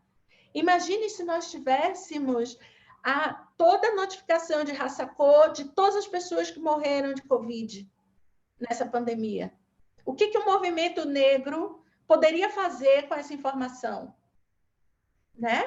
Se a gente tivesse raça cor em toda a rede de atenção psicossocial, o que nós, profissionais de saúde negros, poderíamos reivindicar para toda a população negra? Para vocês terem ideia, os pretos, a gente só tem números dos pretos, né? Porque negros, pardos e pretos, tá? Então, dos pretos, eles só são quantificados na mortalidade, nos números de mortalidade. Eles não entram sequer como usuários da rede de atenção psicossocial. Por quê? Porque os números são limitados, limita-se a saúde mental da população negra a quantas pessoas abusam de álcool e outras drogas. Os pardos e os brancos, eles conseguem ainda serem atendidos no sistema, mas os pretos, eles sequer são atendidos no sistema de saúde. Eu estou falando da rede de atenção psicossocial. Então, o racismo e todas as suas derivações sociais deveriam ser um tema central, não só no curso de medicina, mas em todos os cursos da área de saúde. Por quê? Porque nós já somos, a maior parte da população brasileira, autodeclarada, com educação e desenvolvimento da identidade racial, como nós estamos trabalhando, nós profissionais negros. Em breve, não seremos só 54%, vai ser muito mais. Vamos chegar aos 70% de população negra, que era desde a escravização. Quando tem a Lei Áurea, a gente já tinha alguns levantamentos que demonstravam que nós já éramos mais de 70% da população brasileira, né? Então, se não por ética, se não por uma compreensão de humanização, que seja por um rigor científico e técnico. Vocês precisam ser formados para atender a população negra, porque nós somos efetivamente o maior número das pessoas que vivem nesse país, né? Então, a gente vai ter que fazer um movimento assim, né? É como se a gente estivesse com um motor na direção horária, a gente vai ter que parar com isso e ir para anti-horária para fazer funcionar a medicina e todas as outras categorias de saúde no Brasil. Então, é isso. Senão eu vou ficar aqui falando até amanhã. Obrigada, Jeane. É isso, viu? Gente, o chat está... Queria agradecer a todos os participantes que estão escrevendo no chat, palavras muito carinhosas, estão assim, compartilhando o que vocês estão dizendo, trazendo algumas questões. Eu vou tentar colocar aqui, mas o nosso tempo não é infinito. Se eu não conseguir abordar alguma questão, peço que entre em contato com os palestrantes depois, não é difícil encontrar eles, e aí vocês podem continuar essa conversa aí para sempre também, né? Está tendo, Gustavo e Felipe, no chat, uma certa rebelião maravilhosa, que é a favor da mudança curricular, porque a gente precisa pensar no currículo, na organização das disciplinas, a abordagem dessas questões.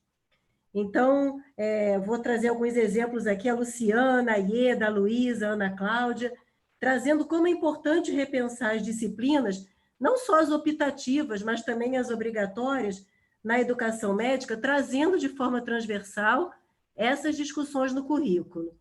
Eu sempre fico pensando como é que, na minha experiência muito, muito isolada da doença falciforme, ela não pode ficar no currículo só na extensão, só num projeto de iniciação científica. Então, isso a gente já acabou com isso. Se a gente tem doença no Brasil, a gente tem que falar de doença de gente. Então, ela tem que entrar nos nossos ossos, ela entra, eu estou sempre... A gente dá um jeitinho, e as pessoas lá, vem a Andréia com a doença falciforme. Não é ela vem a Andréia, não. Né? Já está a doença falciforme aqui no nosso país, né? Já foi trazida, não é? Então...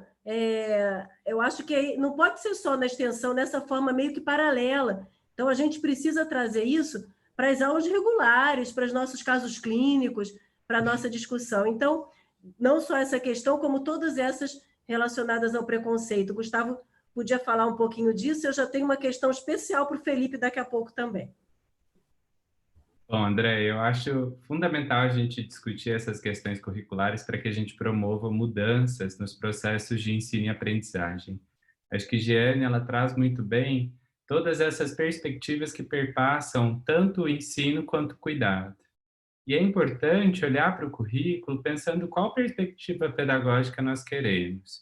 Uma perspectiva que reitera a hegemonia e reitera a necropolítica, o biopoder, as violências, dentre tantas outras estratégias que mantêm a marginalização de determinados grupos, debates, corpos, ou nós queremos mudar essa perspectiva pedagógica?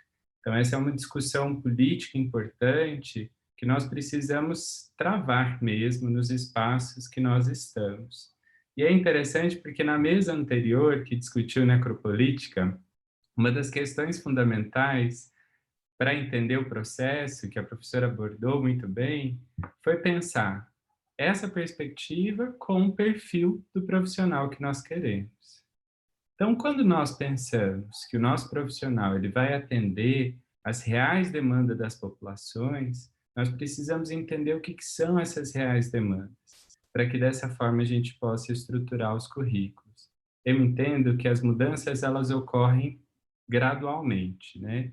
Talvez às vezes a gente começa por um projeto de extensão, uma disciplina optativa, mas isso não pode fazer com que a gente fique tranquilo e sereno que já estamos discutindo essas temáticas. Essa tranquilidade vai reproduzir a normose, e essa normose vai reiterar a hegemonia. Então, é importantíssimo que essas questões estejam efetivamente nos currículos.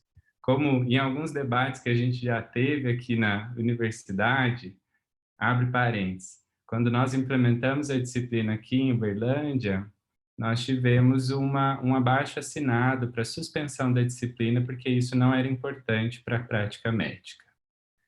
Fecha parênteses. E daí, nesse movimento, a gente batia assim, mas você escolhe quem adentra sua prática de cuidado? Você manda para fora se a pessoa chega e fala assim, olha, eu queria orientação porque eu sou lésbica, você faz isso? Às vezes não fazem, mas quando silenciam, quando reproduzem a norma, quando não perguntam, acabam reproduzindo isso. E a partir dessa perspectiva, nós começamos a ampliar quais corpos temos cuidado e quais corpos temos mantido no silêncio do esquecimento, da violência, da marginalização. Então, esse processo foi sendo feito como um convite para que a gente pudesse repensar essas questões curriculares e formativas. Acho que é um pouco por aí esse caminhar. Obrigada, Gustavo. É isso mesmo. E a Andréa trouxe aqui, a Andréa Taborda, que te elogiou bastante, trouxe aqui um ponto fundamental, concordo muito com ela. Revolucionar currículo, acho importante a gente lembrar disso. Para revolucionar o currículo, tem que revolucionar o docente, né?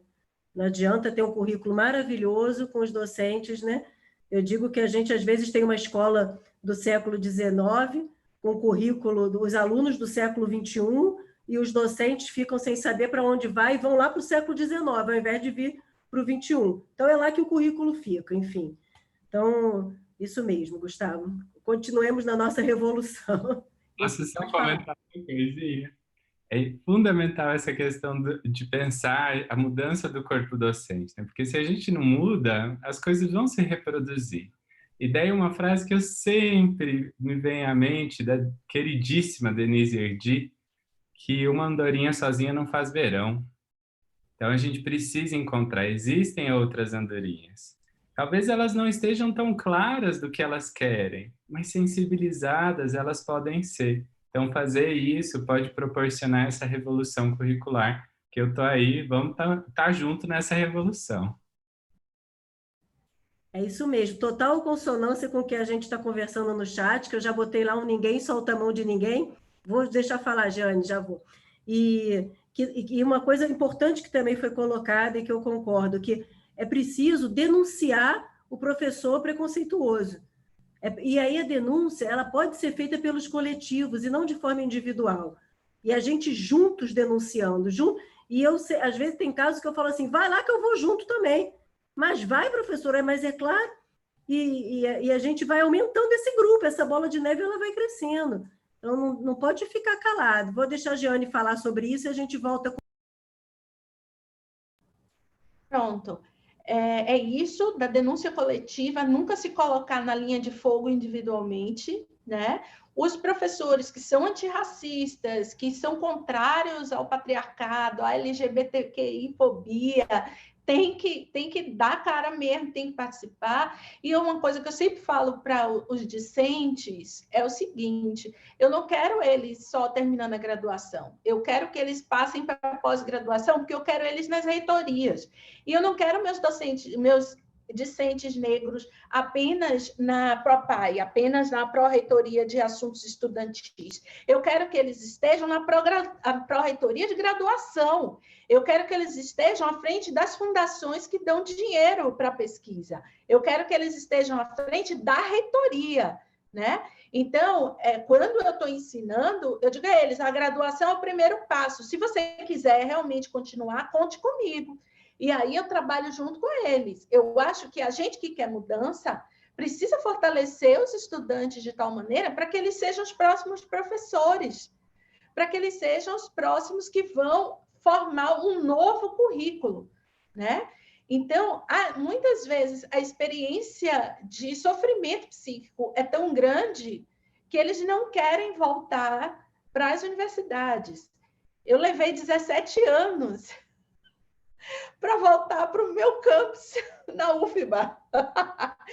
E só fui porque eu fui para uma banca de doutorado. Eu disse, eu volto como parecerista de uma banca de doutorado. Então, eu volto. Mas quando eu saí, e todo mundo me conhece, sabe disso, eu limpei minha sandália quando eu saí, porque eu não queria levar poeira da UFBA para casa. Eu queria que caísse um raio e destruísse a UFBA toda de uma vez.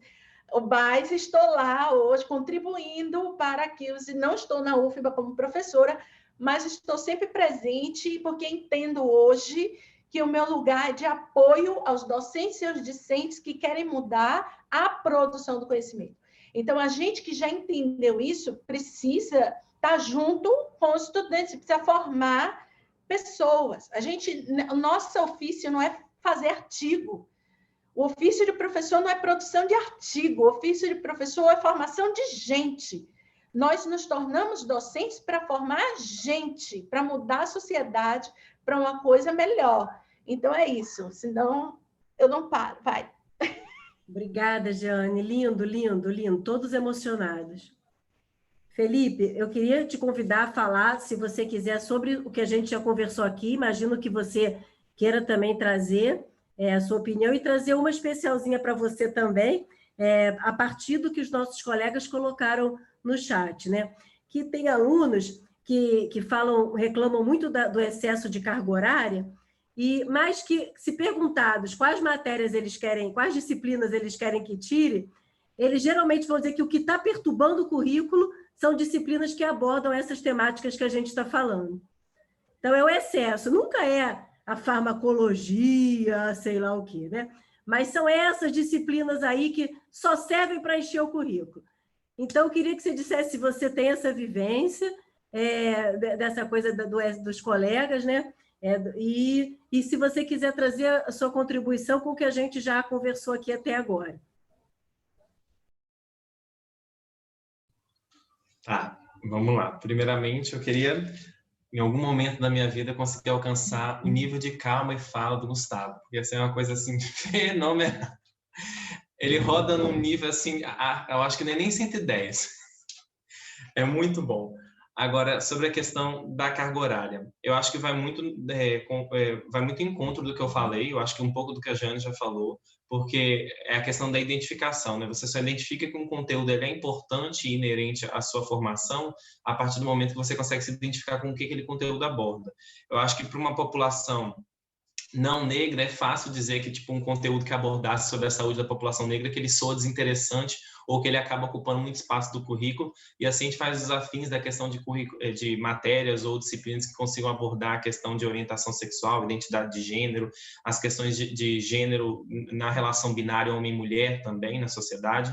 Então, pode parecer muito desinteressante para aquele que ocupa um local de privilégio esses assuntos, né? Tem uma fala que eu não me lembro muito bem, uma frase que fala que sempre soa como busca de privilégios daquele que já tem o privilégio, né? Então, sempre parece que você parece uma ameaça, né, ao privilégio da pessoa, parece como se fosse uma luta por algo a mais, né? Quando, na verdade, é por uma equanimidade. Do ponto de vista da minha universidade, eu não posso falar muito para me complicar, porque eu convivo com 50 pessoas em turma e eu não quero arranjar inimizades, mas a gente teve um momento de mudança curricular 2 vezes, eu acho, enquanto eu estive na UFV, a gente já trocou o currículo 2 vezes, diminuição de carga horária, mas era uma questão de estágio mesmo, não envolvia questão de matéria, acho que foram nos 2 últimos anos, diminuiu a quantidade horária de estágios. Como nós éramos, acho que no primeiro ano ainda, na época, não entendi muito bem o que era, a gente ficou sabendo assim, meio que por alto, só ficou sabendo que a gente iria aderir a um novo catálogo, foi o que disseram. Que às vezes a direção da mudança é um tanto quanto, não, nada horizontal e mais vertical, né? Então, assim, a gente só recebe a mudança.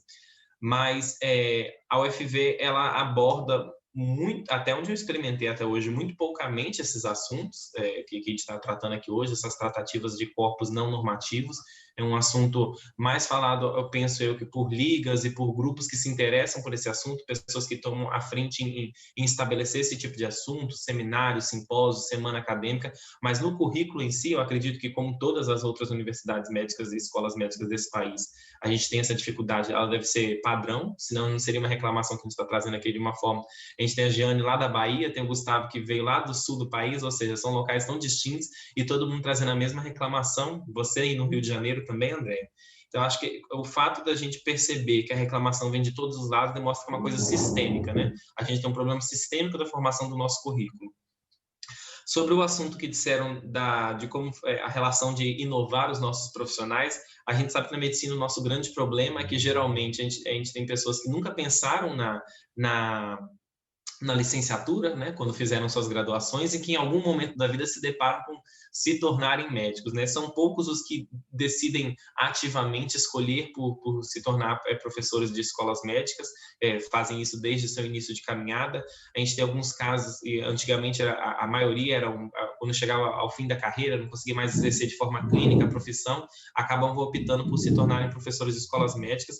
Isso tinha um problema muito grande que a gente entende, qualquer um que conhece currículo de licenciatura, que é justamente aprender a dar aula, né? Aprender a transpor conhecimento e se colocar nesse espaço mesmo de fornecedor de conhecimento, mas também de captador, né? Perceber o que você pode aprender com os seus alunos. A gente vê que os professores mais antenados, mesmo que não vieram dessa iniciativa de se tornarem professores no início de suas graduações, mas que são capazes de uma maneira mais resiliente perceber as mudanças, assim que nós tivemos a mudança das cotas, eles foram se adaptando com a realidade daqueles alunos que entraram nas escolas médicas, nas universidades médicas, e mudaram a própria forma de enxergar como dar aula, sobretudo se eles ocupavam espaços de privilégio, né?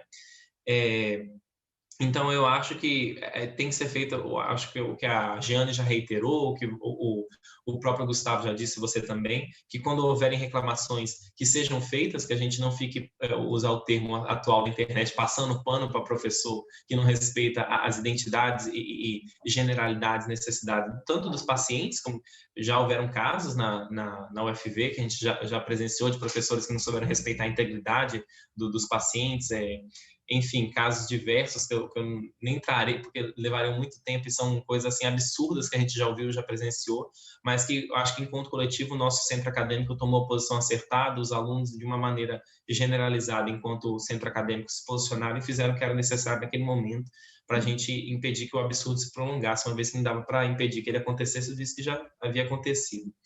Mas eu acho que é um pouco disso, essa sensação de coletividade que busca encontrar, como diz o Gustavo, as ovelhinhas que têm interesse na mudança e fazer da gente um rebanho para conseguir mudar essas situações. É inevitável a mudança, ela é inevitável, porque se ela não acontecer por parte das universidades, por parte do corpo docente, ela vai acontecer por parte do corpo discente, que cada vez mais se coloca, que cada vez mais questiona. Eu falo isso muito pela minha turma, porque eu passei por 2 turmas na UFV, eu entrei em uma, acabei me deslocando para outra, e em ambas as turmas, que são turmas que estavam dentro da ampla cota, que no caso é utilizada agora pelo sistema de seleção, que é o SISU, são pessoas de diversas Ixi, sumiu até a palavra agora.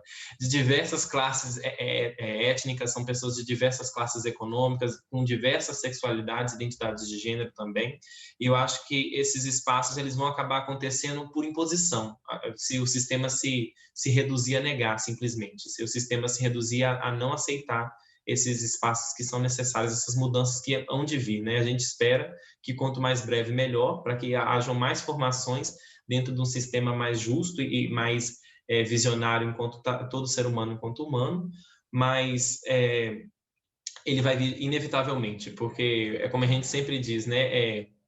Não tem jeito de frear o trem da mudança, né? Como diria Belchior, no presente a mente e o corpo é diferente, o passado é uma roupa que não nos cabe mais, então não dá para esperar muito e vai vir de qualquer forma, inevitavelmente. Eu espero que tão logo.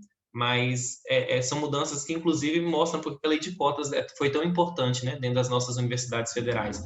Como que isso mudou o paradigma das escolas médicas, como que isso, não só médica, acho que de todos os cursos, não tenho certeza, todos os cursos enfrentaram suas mudanças com a entrada de pessoas de diversos padrões da sociedade, de diversas classes raciais, de diversas classes econômicas, e isso trouxe mais equanimidade na formação da estrutura da sala, né? Pessoas e corpos ali dentro. Ainda não enquanto a gente deseja, mas já é um passo à frente. Agora falta surgir a mudança no currículo para que isso gere novos profissionais com novas capacidades de entender todos os pacientes que se colocam.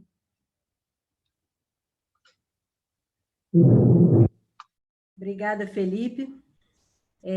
Eu fico encantada. Como é que essas pessoas que nasceram nesse século XXI ensinam para a gente? Assim, isso mesmo, viu? Amo vocês.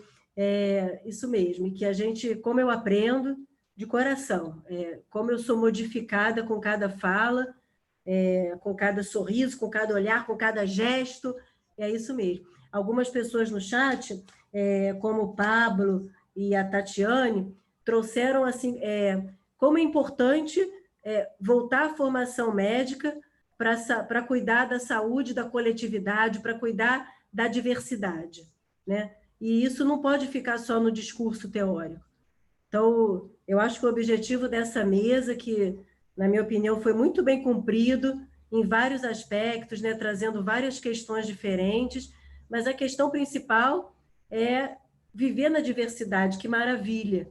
E a gente precisa ensinar na diversidade, e a gente precisa sentir na diversidade, cuidar na diversidade, até que a gente entenda que não há diversidade, que é um só.